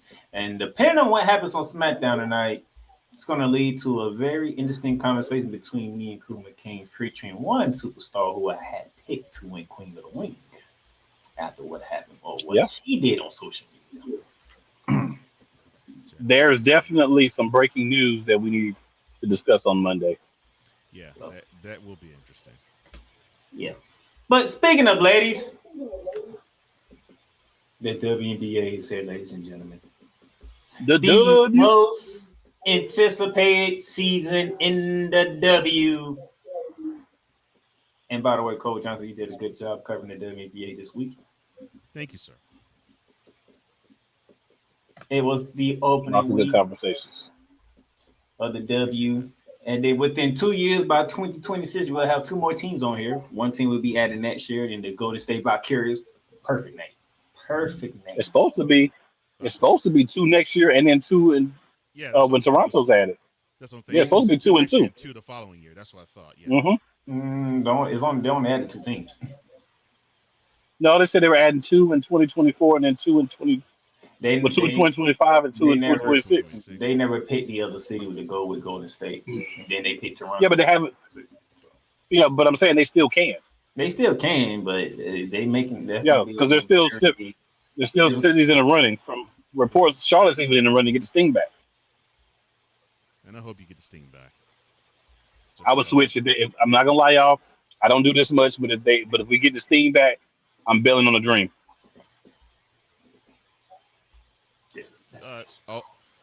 Although it would suck, I totally get that. Yeah, hey. I need at least one team that I can go down the street and cover. Yeah, I was about to say. You can go a lot shorter distance to cover any WNBA team. Yeah. Cole Johnson wants the only team that won back-to-back championships in the WNBA. Yes. They could just make me and Cole happy and be done with this. Yes. Man, since we want to bring teams back, we'll just go ahead and bring back the Detroit Shocker. They probably give Detroit something to look forward to in basketball. Look, I'll be good. I think Detroit's such a bad basketball team right now. Let's just let that bad juju float over before the shot come back. Oh, not the bad juju. Anyway, gotta admit, it's some bad juju in Detroit. It is opening week in the W, and a lot of eyes was on a certain city and team, which we would get to a little later because I made sure I created some separate slides for that conversation. Opening night, you had 4 games opening night. And we begin opening night with my New York Liberty. Me and Wise's New York Liberty had to take the trip to DC yet again to open the season against the Washington Mystics. And there you unlike last year, for a team nowhere near where you live. I'm sorry, Playmaker. Go ahead. Didn't I we, ain't gonna say nothing about that. didn't we have this conversation before, Mr. Cole Johnson? Hey, look, Playback, I got your back on that one. No, Oh, I me know and Cole you. Johnson. We're not gonna, Me and Cole Johnson had we're this not gonna let Cole do conversation stuff like before. that, Playback. I We're not gonna let him do that. Oh, I know you have his back cool. And we just got finished with you trying to dress everybody down about hating on your Nuggets. So and you or in Charlotte. So yes, I understand you feel what Playmaker's doing. No. Me and Cole Johnson, we had this conversation. So Cole Johnson knows why I'm a Liberty fan. And that's why he ain't saying it, because when we had that conversation, he couldn't nothing but respect it. Because I know the history of the Liberty. I just didn't jump on the Liberty out of nowhere. Mm-hmm. Yeah. I don't think anybody jumps on their teams out of nowhere, sir. Unless they're in your city, because then you just say, "Oh, that team's down the street. I'll just cheer for them. It doesn't matter if they suck, if I know anything about them or not." So going back to the Rebecca Lobo days, and a couple of seasons when we had Becky Hammond on the team. It's a good little team, no doubt about it. It's a good little team. Mm-hmm. So my New York Liberty took the trip to DC, and unlike last year, we got the W this time. It was not the stars of the Liberty that did it. It was the supporting cast. John Crowell Jones, 25-8. But Naja Laney Hamilton, 20 points. And congratulations on your being married. You did that during the offseason. Congratulations to you, Elijah. Sabrina Nescu only 15 points. Stewie, 8-8. Not a typical Stewie game. But we got the dub. Started off season 1-0. Better than last year when we was 0-1 could be lost to the Misses. And plus the Misses had a star of their own who was stepping away from basketball. And that would be Elena Deladine. New York 1-0. Number 2 team in all of the WNBA. And then John Crowell Jones ain't no joke. And then from there, we head to the number 3 team in all of the WNBA, the Kinetic Sun, which those of you who were watching me last week when I previewed the WNBA, what did I tell y'all? Don't overlook the Suns. Clayton Clark WNBA debut along with confused with the Suns. With Phoenix, it's the Sun. I'm sorry, my bad. Go ahead. There's no S on the Sun with Connecticut. There is no S at the end. And the Connecticut Sun do what they do best. Play defense. Defensively shut you down. Yep. They scored a couple of points there too. Oh yeah. Alicia Thomas, who's going to be one of the greats of the game and might make a run for MVP this year, gave you a triple-double. The one Obama who also can be considered an MVP front runner, 20. The one Obama. Clayton Clark gave you 20 points, 5 of 15 from the field, 4-11 from 3. Aaliyah Boston, rough game, only 4 points. Only 4 points. We talk about them. We got to talk about the turnovers too, though. But we'll get to that because, I made specific slides for that conversation because I know we're gonna have that conversation. I just want to make sure everybody get the full picture of Clark, since everybody's is. I can't say that everybody's really jock riding Caitlin Clark. Let me say that. So we will get there, but I want y'all to know. I told y'all this last time. Connecticut is the 3rd best team in the WNBA. And the disrespect that y'all showed them because of one person on the other team, y'all wasn't using y'all brand. But I'll talk about that more later. Okay. Here's the team statistics, as you see. Pretty similar, but the better team won. Game 3, the back-to-back reigning champions and got defending their rings. Yeah, and defending. The rings look good too. Real talk. The rings is nice. Come marking in is the Phoenix Mercury without Brittany Griner, who's going to be out for some time. Bowl cut, get another style for your hair. In the words of James Storm, Phoenix Mercury, sorry about your darn look. Surprisingly, they gave the Aces all they can handle without Brittany Griner. Well, They did. because they got who is most people goats still playing for another year. Diana Taurasi with 23 points. Natasha Cloud, formerly Don't of the forget Kalia freaking Washington. Copper too. I ain't get there yet, sir. You didn't start there. Natasha Cloud coming from the Mystics, 14, 8, and 7. Kalia Copper traded by the Chicago Sky to the Foolishness. Mercury, 19 points. But who is the Finals MVP, gentlemen? Asia Wilson. Asia Wilson. 30 points, 13 boards. I mean, Jackie Young without Chelsea Gray on the court, filled in out. Jackie. 23, 7, and 6. Kelsey Plum, I'm gonna give you 19. KP. Only 19. Good enough. That's good enough. But don't expect that all season from Miss Palm because she's gonna light you up. Yeah. Don't get it Her and twisted. Asia can kind of trade off a little bit. They don't need to both have 30-point games. I'm just You got it, night girl. I'm just letting people know because apparently we got a lot of first time watchers of the WNBA. A whole lot of first time watchers that obviously have nothing but ignorance about the whole entire past of the WNBA. Ridiculous. Well, let's put it Carry like on. this. Let's put it like this. The best player in the WNBA today is Asia Wilson, who dropped 30. Acknowledge her. The one that you see that says 30 and 13, that would be her. That would be her. Yeah, And her right hand woman is Kelsey Plum. Main event Kelsey. And she is no slouch either. So yeah. Yep, So main event Kelsey Plum. She will boogie on YouTube. This is why the Las Vegas Aces are the number one team in the W. And have been the last 2 years. Yep. Your team statistic here, as you can see here, 40%, almost 41 for the Aces, 38. Aces didn't shot well from 3, but they didn't need to. When you have Asia Wilson dominate the inside, pretty much. That's what you get. Plus, yet again, remember, they ain't have Brittany Griner, so. And where is Asia Wilson from? Columbia. So what school does she go to? I believe it's a school called South Carolina. Gamecocks, I believe. At least she's a lady Gamecocks. Head coached by Don Staley. Yeah, I believe it's that one. Yeah. If I remember correctly. Please. So there you go. That's 3 games. The fourth and final game of opening night was 2 teams that looked different. Wanted to see how they look. We had the Minnesota Lynx versus the Seattle Storm. I'm impressed with I was a little surprised by this. I was surprised by this one.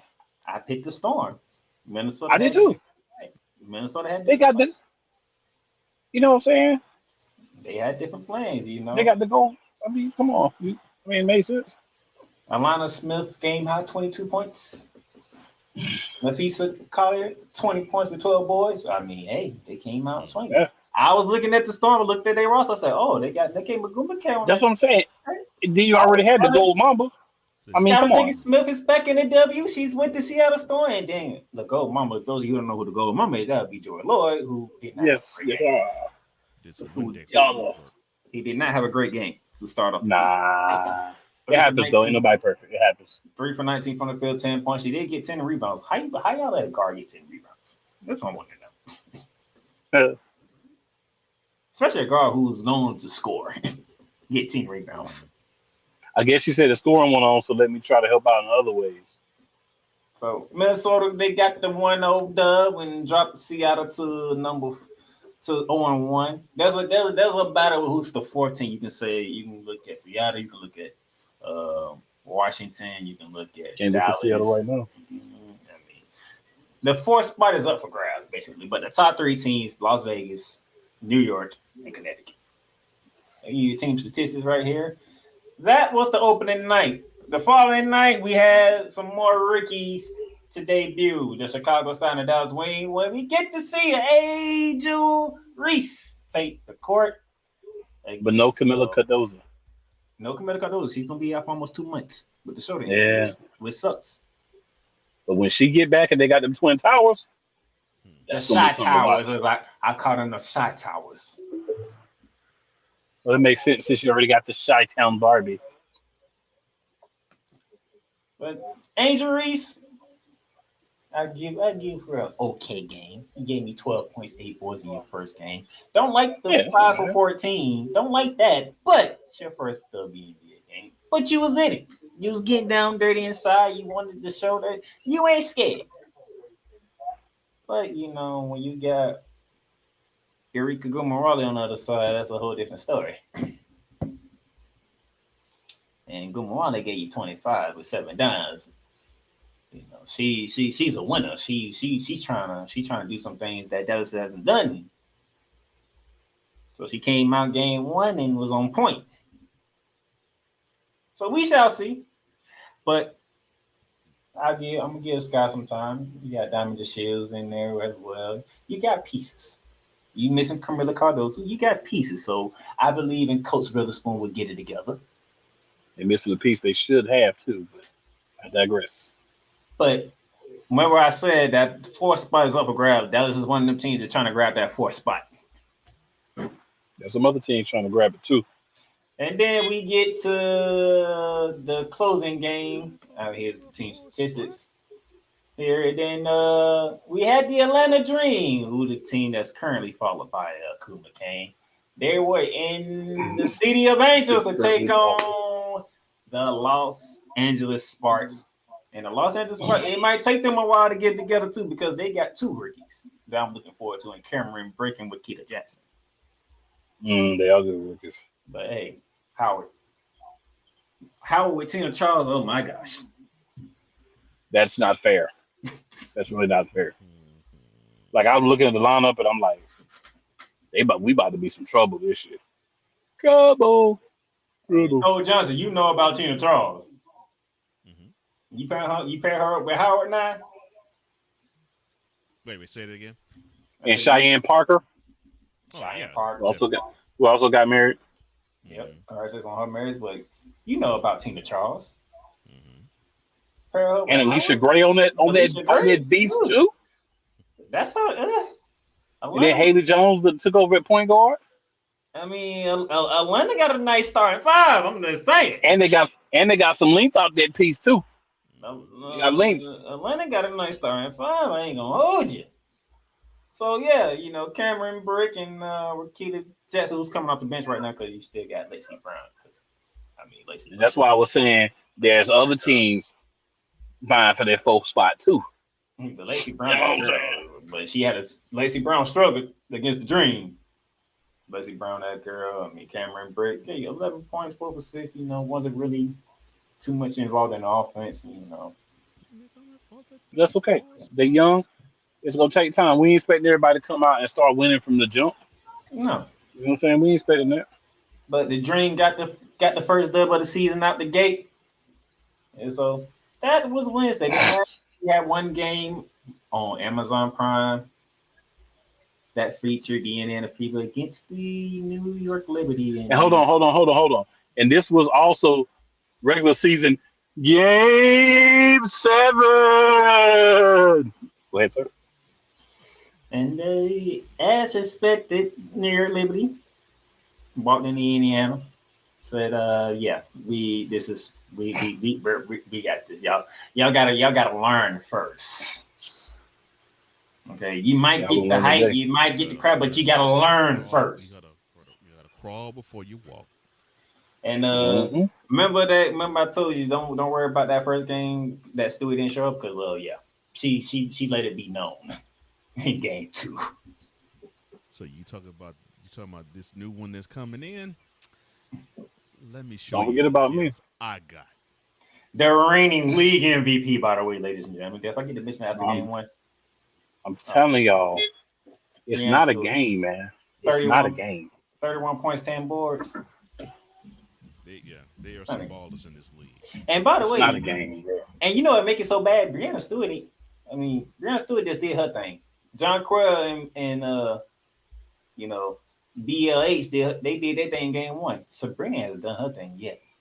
We only 2 games in. Sabrina ain't even caught fire yet. Yep. So this letting now there's a lot of people all of a sudden they up in arms now. Yep and on. Yep. What's going on here? Caitlin Clark is not being Caitlin Clark, and the coach need to be. They trying to fire a second-year coach after 2 games. This is crazy. This is a second-year coach. This is the second game of the season, and y'all already trying to fire her because Caitlin Clark can't do what Caitlin Clark does. You know why? Because everybody. You know what? Let me get to this. Let me get to my slide right now. The early struggles for Caitlin Clark. Right. This is what we have.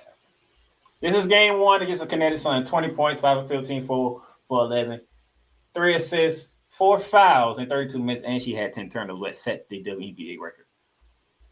See, she's a record breaker already. I'm gonna tell y'all something, man. Before we even go any further, I'm gonna tell y'all a secret. Caitlin Clark is not a WNBA point guard. Oh heck no! I knew that when I saw her game in Iowa. No, I knew that. Yeah. I was gonna do something. I ain't gonna do that. You're right, sir. And then last night against the New York Liberty, 9 points, 2 for 8, 1 from 7 from 3, 7 rebounds, 6 assists, 5 fouls in 30 minutes. And I can tell you this, at least 3 of those fouls were stupid fouls by her. I can tell you from watching. Oh, and also, I know we all gonna talk about it, but I just want to say what these clowns have done in the media as well as fans, right? Is you have basically posted the world's biggest bullseye on Caitlin Clark. Go ahead. Right? Every rookie, every WNBA vet wants a pound of Caitlin Clark's flesh.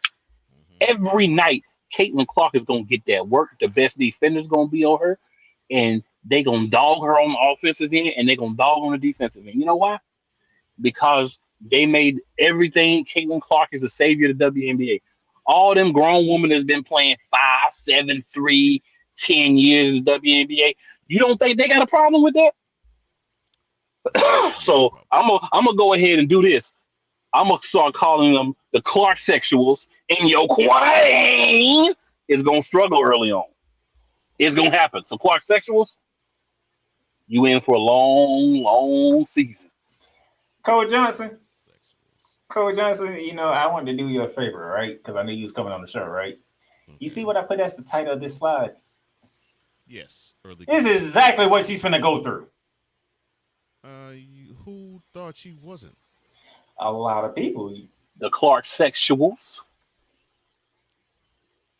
Matter of fact, I caught a clip of a former NBA player by the name of Jeff Teague. Think you two gentlemen heard of him. Yes. I remember him. He said the WNBA has dropped the ball with Caitlin Clark after 2 games. How? He said How they drop the ball? He said they supposed to let her cook. They supposed to just let her cook? So, Jeff T, did anybody ever let you cook, clown? So basically what Teague is saying is it should be Caitlin Clark has the ball and the other 9 players on the court should just scatter. They said they should let Caitlin Clark get to those 20, 25 games, be the Steph Curry that she's supposed to be, so that the everything in the W can go higher. Well, I do this show called The Morning Shift, as you can see behind me. I have a segment where I would probably say with Caitlin Clark and with the WNBA, it is an iron sharpening iron situation. The only way she's going to get better is if she gets to see these other ballers who know the grind, who have put in the time, and who have gotten rings, and then she elevates her game to their level.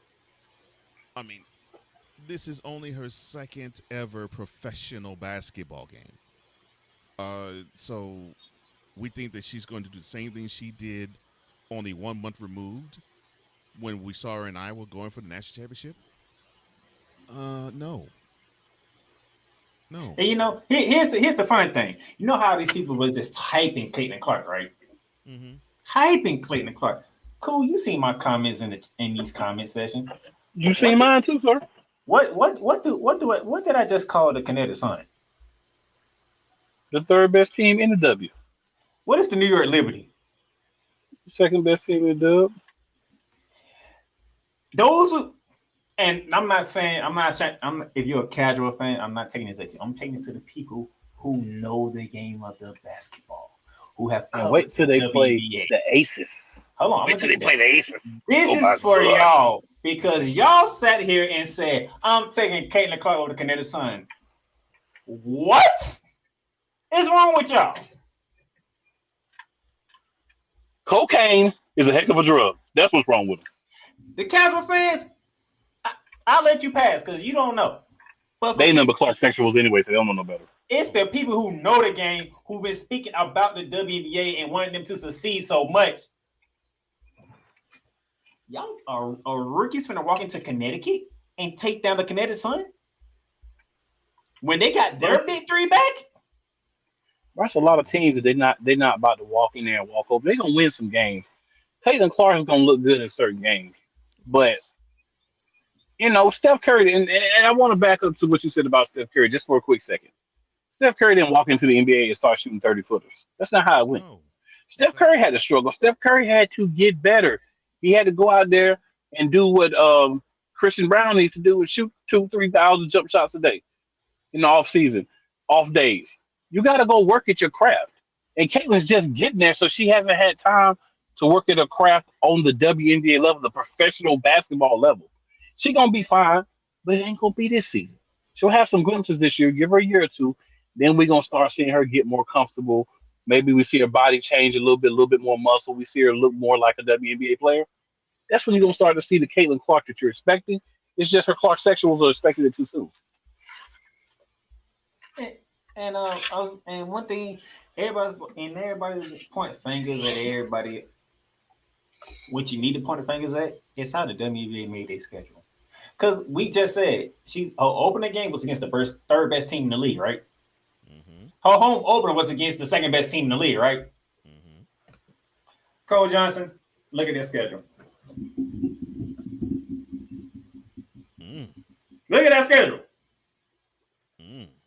But I'm saying the next 5 games for Caitlin Clark. But Playmaker, can I ask you a serious question? Go ahead. What are going to be the easy teams for her?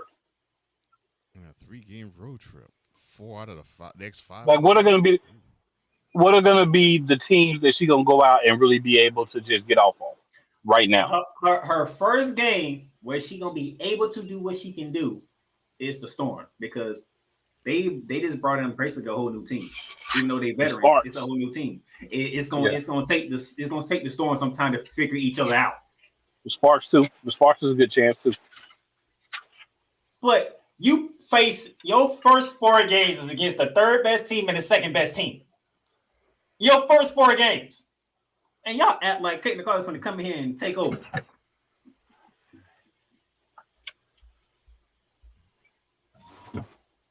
That's what they acted like. Like Pat McAfee is learning. He's actually learning right now.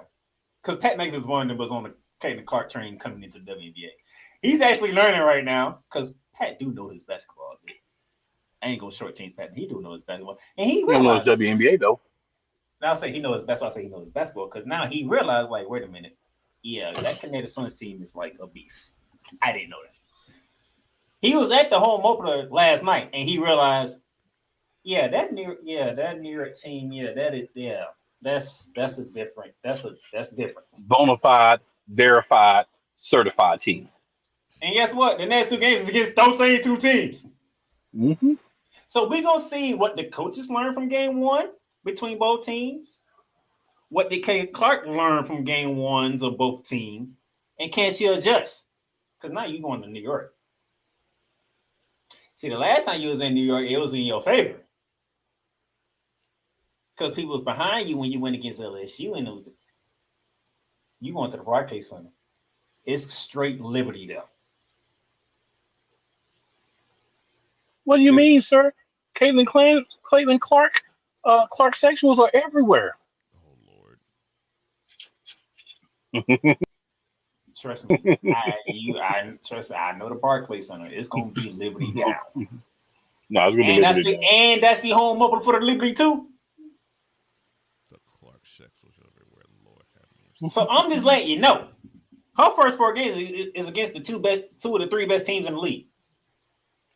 then we might can see what Candy Clark can be in the future when she go against the Storm and the Sparks in a West Coast trip before she meet the champs. And trust me, do not let Chelsea Gray be back before that game. Because Chelsea Gray wants some Clayton Clark. She wants some bad. Ooh. And she going. You see what Carrington did to her in game 1. They going down. They going to try to land. You see what Belashney did to her last night. Lock her down. They going to try to stop her from scoring any points. And guess what? Candy Clark gotta go right back through the Belashney again on tomorrow. And then Monday got to deal with Carrington again. And by the way, Carrington is great. Oh my God. She's a hell of a defender. Okay. And then we'll see. I want to see Caitlin Clark versus Skylar Diggins Smith. I'm looking forward to that matchup. I'm looking forward to that one. Oh Lord. Because I know that's gonna be Caitlin Clark's real first game where she can get off because she's taller than Skylar, so she can shoot over her. But Skylar's a dog. That height advantage is gonna be like Michael Porter Jr.'s height advantage last night. Non-existent. And then the Sparks, Lacey Brown. That's gonna be interesting. Lacey Brown more of a scorer, not a defender. So can the cover have a chance to do something? I bet Brown getting her bag though. I'm telling you, man, everybody's coming for Caitlin Clark. Oh, and by the way, just in case y'all what you call them cool McCain? Clark sexuals. You Clark sexuals. Just in case Chelsea Gray doesn't play, don't worry. Jackie Young would be on that ass. And all I can say to that is Jackie. Y'all must not remember Jackie Young from Notre Dame. Well, they forget because Chelsea Gray there. You know what I'm saying? Like for real. They forget because Chelsea Gray there. Go, Cole Johnson, go ahead. Lord have mercy. Well, all right. 4 out of the next 5 on the road, so I get by competition, you would say that she could probably get off against the Storm and maybe the Sparks. I'm tend to think that considering that I don't know if she's had this type of road trip when she was in Iowa, I'd say none of the above. I like Cole's answer. And the reason why I say that is, this is a grind. And she has to learn how to do the grind well. And then let's face it. And Cool said it, and so did you, Playmaker. These teams are looking at Caitlin Clark like she is the defending champion. They're gonna play the Fever like they play the Aces, because they know all eyes are on them whenever the Fever roll into town or whenever they go into Indianapolis. And they want to prove a point that this young woman is not ready. That this young woman is not going to be the bee's. She may be the bee's knees, but she's not the bee's knees now. And I'm going to show you why she's not the bee's knees, and I'm going to show you all why we are. So you're going to be seeing these teams give the Fever their best shot, as if the Fever won the WNBA championship. And we'll be talking about a 13-win team last year, by the way. Yeah. And you're going to see struggle. And I think she's going to struggle all 5 games. if I could add just a little sprig in there, they looking at her like for all the country people that's watching, they looking at her like a pot of collard greens and neck bones. You know, since we're in a world of, comparisons and whatnot, Cole Johnson, how long did it take Michael Jordan to finally take over the NBA? Because he ain't doing his first year. It took him really, he really wasn't considered the guy until his 7th year in the NBA. 7 years. 7 years. Cool McCain. Now, I'm taking feelings out the way and all that stuff. How long did it take LeBron James to finally take over the NBA? Probably about 4 or 5 years to really take over. About 4 or 5 years. When he went to Miami. I would say the year before he went to Miami was when he really started taking over. Because he was really good the year before he went to Miami. Now the team wasn't, but he was. Like he was really good. Like you can see he was probably the best player in the league at that point. So that's why I say about 4 to 5 years for him to really take over. I give LeBron his props. How long did it take Steph Curry to take over the league? We see 2009. Who is about 7 years? Who they're comparing her to being in the WNBA, which is Steph Curry. You said 7 years, Coach Johnson. Yeah, 7 years. Sabrina Ionescu still hadn't taken over, and she still hasn't taken over, right? Yeah, she still hasn't taken over yet. I mean, 2 games in, and y'all are already up in arms. 2 games, and that's what I find. And that's what I find hilarious about this. 2 games, and we already are seeing. Well, I thought Caitlin Clark was the bee's knees. I thought she was the best thing since sliced bread. I thought she was better than Diana Taurasi. I'm like, you only have seen her play 2 professional games. Clark sexuals. You expect her in 2 professional games to be Asia Wilson? Really? Get out of here. There's levels to this, and even in the WNBA, you will see, and Caitlin Clark will learn that there's levels to this, even when it comes to her. Asia just took over a couple of years ago. She didn't come in and be that chick. It took her some time too. Right. I would say this. The only thing I don't like about Caitlin Clark right now is her body language. You should know. Because she ain't used to this. You should know this going in. Like this is a different level. Hey, she might have bought her own height, Playmaker though. She might have bought it to her own height. I was about to say, cool. If enough people stroke your ego, your ego starts to stand up a little bit. I'm like, if you feel what I'm saying. You got to understand, she has the biggest shoe deal in WNBA history. Before she played a game. Before she even stepped on an WNBA court. So, you know, how can that? And she's only in her 22. Yeah, she's like 22. So how is that not going to your head? Where you got a chance to be in the national championship game in April last year, you got to be in the national championship game April this year, and then you get drafted number 1 overall weeks later, and then you get a chance to show that you are the queen of the sport because you already have seen 55,000 people turn out to see you. Not the team, you. That is going to go to your head, and I think a lot of that is going to her head because I think she figured that it's basketball. It'll pick, it'll solve itself. Everything's fine. I'll pick up everything and I'll roll. And she's learning that you have stepped to another level, and it's going to take a different level of concentration for you to be better. And I think that's why you're seeing the body language being as porous on her as it is, because I think she's also expecting for it to be smooth, for it to be easy, for it to be, well, all right, the shot's going to fall if I'm wide open. Well, the shots might fall, but the shots won't if your legs are going to betray you. And mind you, you have been playing basketball on a continuous basis since October. Most of these WNBA players, they got a little rest before they had training camp. You have to factor that into it as well. It's a great point, Mr. Johnson. So, all you Clark sexuals, pump your brakes. All right? Don't give up on your queen. Yeah, pump your brakes, because those of you who are in the Clark sexuals fan base and who know basketball, and I know some of you out there, you should have did your homework. You should have looked at the schedule first and then been like, oh, wait a minute. Her first 4 games against 2 of the top 3 teams in the league. Yeah, you might want to calm down. Playmaker, it didn't matter. That was a queen. It didn't matter. It didn't matter who they was playing.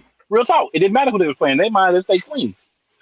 She gonna go out there and outdo everybody because she's They claim. And in 2 games, she got roasted. So I'm just saying. Won't be the last game she get roasted. It won't be the last. That's why early growing pain. This is called growing pains, okay? 100. Everybody goes through it. Them. Every player in every sport has them. That's right. Even y'all Kang have them. Mm-hmm. Yeah. So this is what she got to go through. But she'll be fine. She'll be fine. But she got to go through this first. Once she goes through this, she will understand. Mm-hmm. Okay, this is a different level. I can't run around and just shoot. I got to do I need to prepare for this level. Right. I need to work on my footwork. I need to work on my vision, my handles. I need to work on all that. She'll learn that. But she ain't gonna know that because ain't nobody gonna tell her, because all the people around her are cowards to leech off her. So they're not gonna tell her the truth. Well, you good as is, Caitlin. They just Yeah. And one thing I need to find out when they play Phoenix. I know Diana Taurasi is looking forward to that matchup. Oh, Diana is going to give her whatever work she got left. Diana might load management the game before just so she can be ready for it. Not load management game before so she can get that. Matter of fact, I want that game to be before the Olympics. That way they can get that game out the way. Oh, that would be nice. Oh boy, that would be nice. And I want to say, like, Olympic years. What excites me about Olympic years is you get the stoppage in like baseball and WNBA and stuff. Mm-hmm. So you get a break and then you get them back after the Olympics. So you get this beginning of these seasons, and baseball is like 8 months of the year, like it's ridiculous. But you get these sports, then you get a break, then you get them to return. So you get all this fantasticness without that little lull before college football and NFL preseason. So Olympic year takes care of that for you. So God bless the Olympics for that. Well, gentlemen, to let you know, the Fever play the Mercury in Phoenix June 30th. So they'll be playing each other 3 weeks before the Olympics begin. All right. I mean, Diana's that's what you call Diana gonna eat her alive. Because that's what you call quick research. Because everybody using Diana Taurasi's coach to say these veterans are a hater. Oh, Diana gonna show you who a hater is, all right. Uh-huh. They tried to go in Asia, but they only tried to take out a piece of her actual comment. Then you seen the full comment and everybody shut up. So tonight, 2 games on the docket. The Washington Misses at the Kinetic Sun. I don't know how the Misses going to win that one because none that the big 3 is back for Kinetic, and they got a game in, especially for Brianna Jones, who's coming off a torn Achilles. I expect Brianna Jones to started working her way back into her game. She worked her way back to the court, but now she's gonna work her way back into her game, which is gonna make Connecticut even more dangerous. And I actually hate that as a Liberty fan because most likely yet again for us to get back to the front, we have to go through them again to get them. I was trying to get out the first round. And then game 2, we're gonna run it back. Seattle Storm and Minnesota Lynx, this time in the Twin Cities of Minnesota. So let's see what adjustments do the new look Storm have to combat what Minnesota did to them. Storm should get their lit back. And then tomorrow, 4 games on the docket, beginning with the running back game between the New York Liberty and the Indiana Feeder up in the Barclays Center of New York City. What did you say, New York City? This is, I think, if I remember correctly, this might be the first time Cody Carter is going to see a road game that she has never felt before when it comes to New York. Definitely going against the Caitlin Clarks. So, and then Cameron Britt, she's and Rakita Justin, they also on a rough patch too, along with Caitlin Clark, because now they got to go visit the champs. That's at 3 p.m. on ABC. That's after Fever and Liberty. 0-2 for the Sparks. Cameron Brake, prepare to meet the best player in all of DW. And arguably the second best player in all of W2. So That's a saucy take y'all don't like, ain't it? Not y'all, but I'm saying the other people. I want to say second because Stewie's still playing. I said arguably. I didn't say. I said arguably. You can make an argument. I want you to make an argument. Stewie's the I second would. best player. I would make an argument. You take Kelsey Plum and you put her on her own team, and let's see what she do. You see her cooking on her own team, not deferring. Let's see what she do. So an argument can be made. So yeah, Cameron Brake, you got to go through your growing pain. You're gonna beat the champs. Hope Cameron Brake and Rakita Jackson take some lessons from this game on tomorrow, because you're gonna get a dose of what it means to be a champion. Because you're gonna see it run in fruition like a machine with the Aces. Oh, and Playmaker, I just want to add one thing to what I said. Just one. I'll leave it alone after this. We are getting the KP Taylor Swift year. She done broke up with her husband, divorced that dude, so now she out on a mission. Oh, so that's why she looked like the Terminator when she was on opening night. I didn't think I because I saw Kelsey. I was like, doggone girl, you don't look like you're a WNBA player. You look like you're a bodyguard. If Cole Johnson was still doing Cole Sports with a Z, I already know who would have been the Dote of the week, probably the Dote of the year. That great. Oh, one Mr. Waller, yes. Yeah. Dummy. And speaking of running it back, same building, same city. Round 2, Angel Reese. Let's see what you learned from game 1. Not enough. When Rika Gomawale welcome you into the W in proper fashion. Rika gonna give her that work again. I'm so glad you mentioned the sky. Now, have you gotten? This is a question to both of you. Have you gotten Caitlin Clark gets on this attention. Why not Angel Reese? Comments yet? I haven't gotten those yet. I haven't. What I've been getting though is Chicago Sky games are having more celebrities show up, and when you ask them why they're showing up, they're saying because of Angel Reese. And I can understand that. Heck, she went to LSU, and Shaq shows a lot of love to her.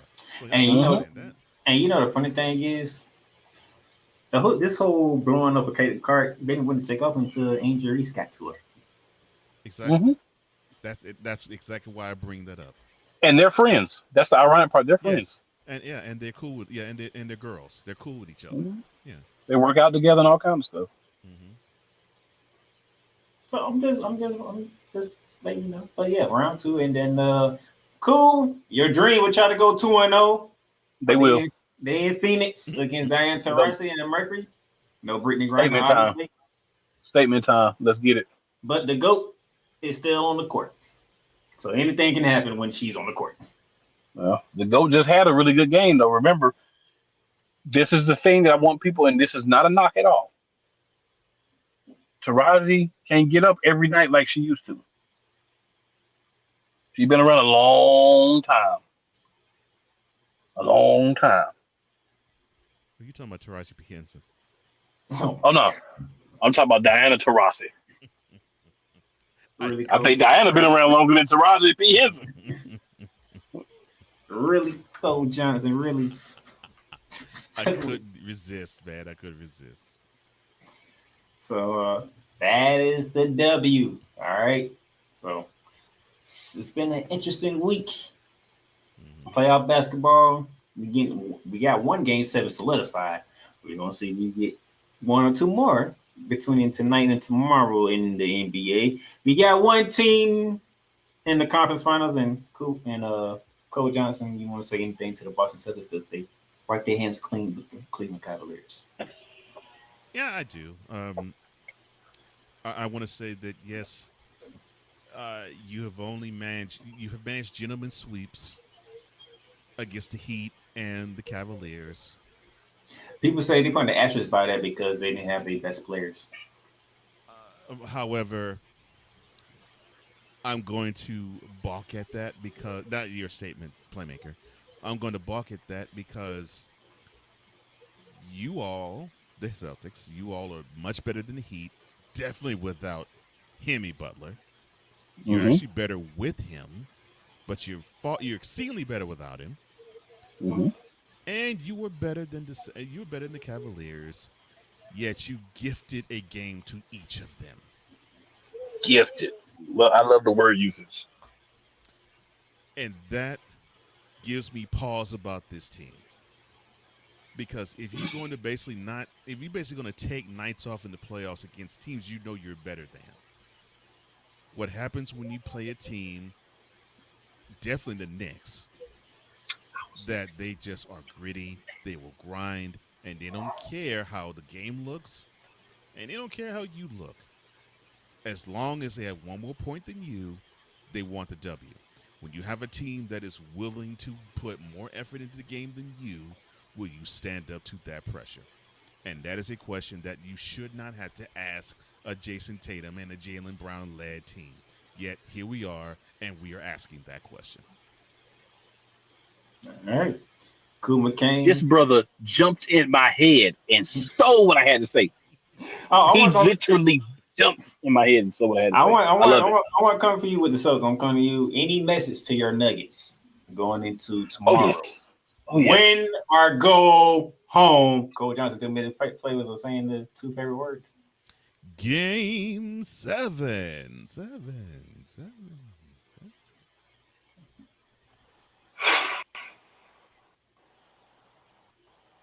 Denver. Do not, and I repeat, do not.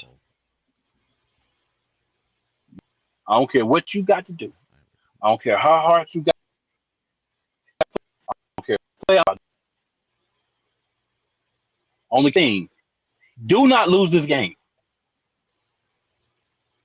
Everybody step up, play your game. Jokic, you the MVP. They've been hating on you. A lot of people have been throwing shots at Shaq, all these cats. And that's okay. I need you to get in this game, and we need a 35-40 burger.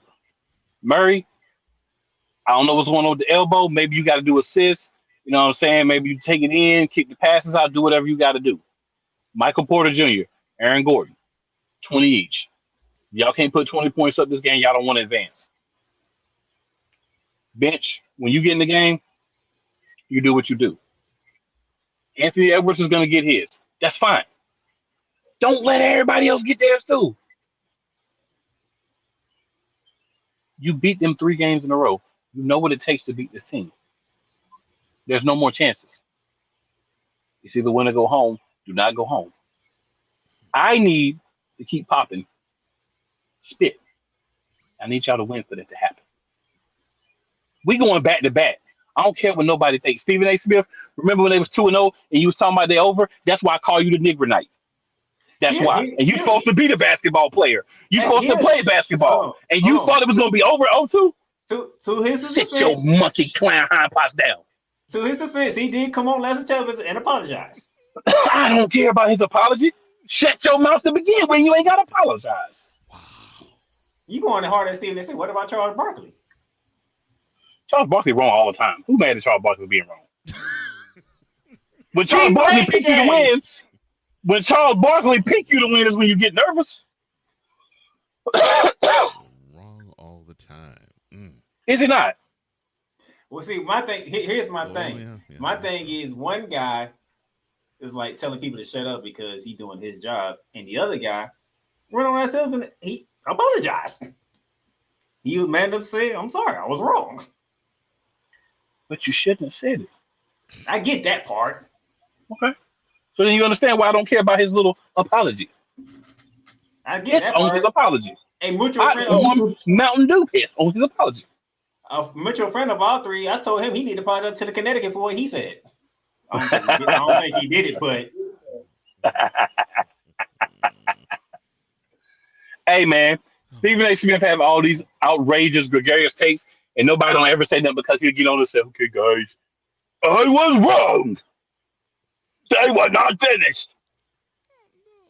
At least he can say he was wrong. I mean, I get that. To say it like that, though. Don't you respect people who can admit they wrong?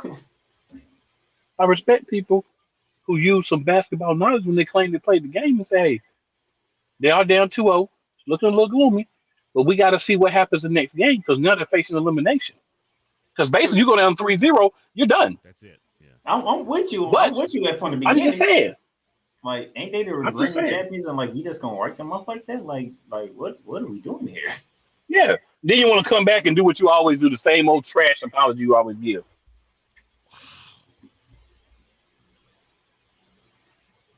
The same trash apology. Cole Johnson, I'm on the Nuggets. I just have a feeling Joker's gonna go for 40, even though Anthony was gonna go for 40. I give Joker credit for one thing. One last thing, and I'll shut up. When I saw him stand up over on the side, and he had that Diddy party face, or that Prince face when they was playing basketball. When he had that face, I was like, "Yeah, we about to get it tonight. We get into Game 7." I say Anthony was gonna go for 40. I say Joker going for 40, but it's in the Mile High City, and I'm pretty sure Denver ain't trying to lose to Minnesota for a third time in that building. So I'm rolling with the champs. Diddy party face. Lord. Cole Johnson, where you at? Well, I know I upset my brother Cool when I said I wanted 7 when we began this series.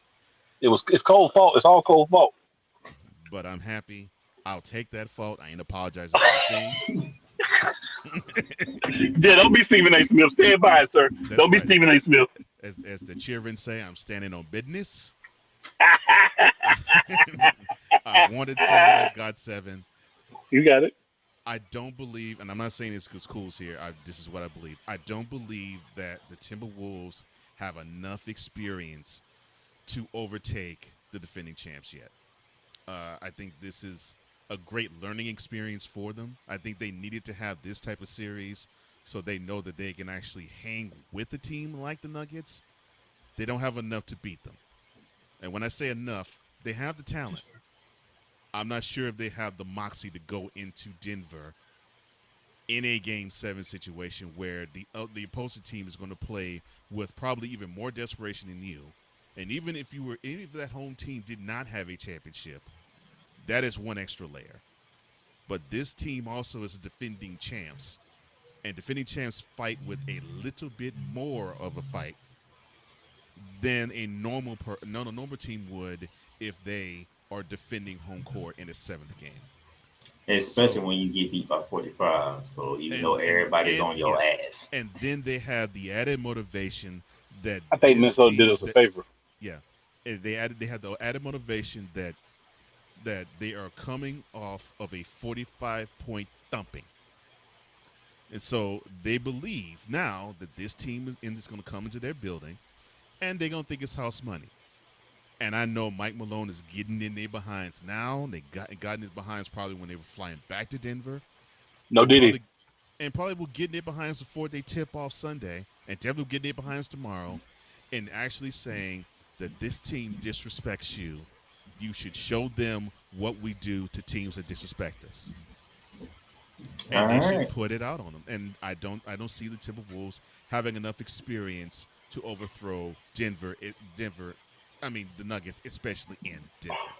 All right. You heard it here. There's a clean sweep here for the Nuggets to get back to the Western Conference Finals. And I'm saying they're going to meet the Dallas Mavericks. Shea ain't going to have no help. I am too. And this is going to be the game where Kyrie Irving shows up. And you mentioned why they're going. You mentioned why they're. It would be real nice though if OKC could win this game because OKC with the 1-man team. I'm a 1-man team. I wouldn't be upset if we played them. Yeah, man. Cool. However, Cool wants the easy route back to the chip.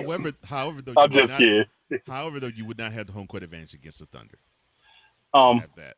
He don't care about that because it's OKC. No, I get that, and I would say I don't think that would matter as much, but it is. But no, I just wanted to get the 1-man team in there. I don't think they're gonna win. That is hilarious. And I just been saving that.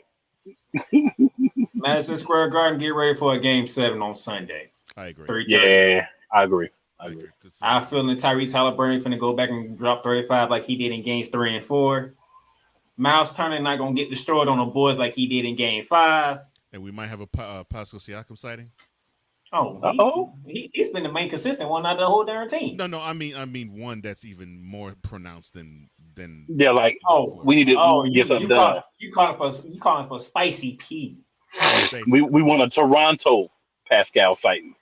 Cole Johnson's calling for Spicy P to show up, not Pascal. Spicy. He wants Spicy P to show up. Spicy P. Exactly, brother. That's exactly what I mean. But if the Knicks do want to win Game 6, now I'm thinking about euphoria. Coach Tom Thibodeau, you better see. Here's my problem with the New York Knicks. You only got 7 bodies, so Coach Taylor, you got to play this wisely. Yeah, that's true. I agree. But you got to go all in to win too, though. You know what I'm saying? Like I say, you got to play this wisely, though. But Tibbs gonna have them boys playing defense because one thing about Tibbs, he play defense. They will grind.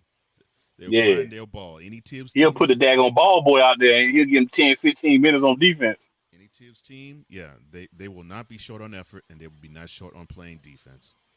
So with that being said, y'all enjoy the weekend. All right. Oh, but don't forget, 7:30, youtube.com/The Real Play Callers. Come and check out your boy, half of the tag team champions, Interactive Sports Talk.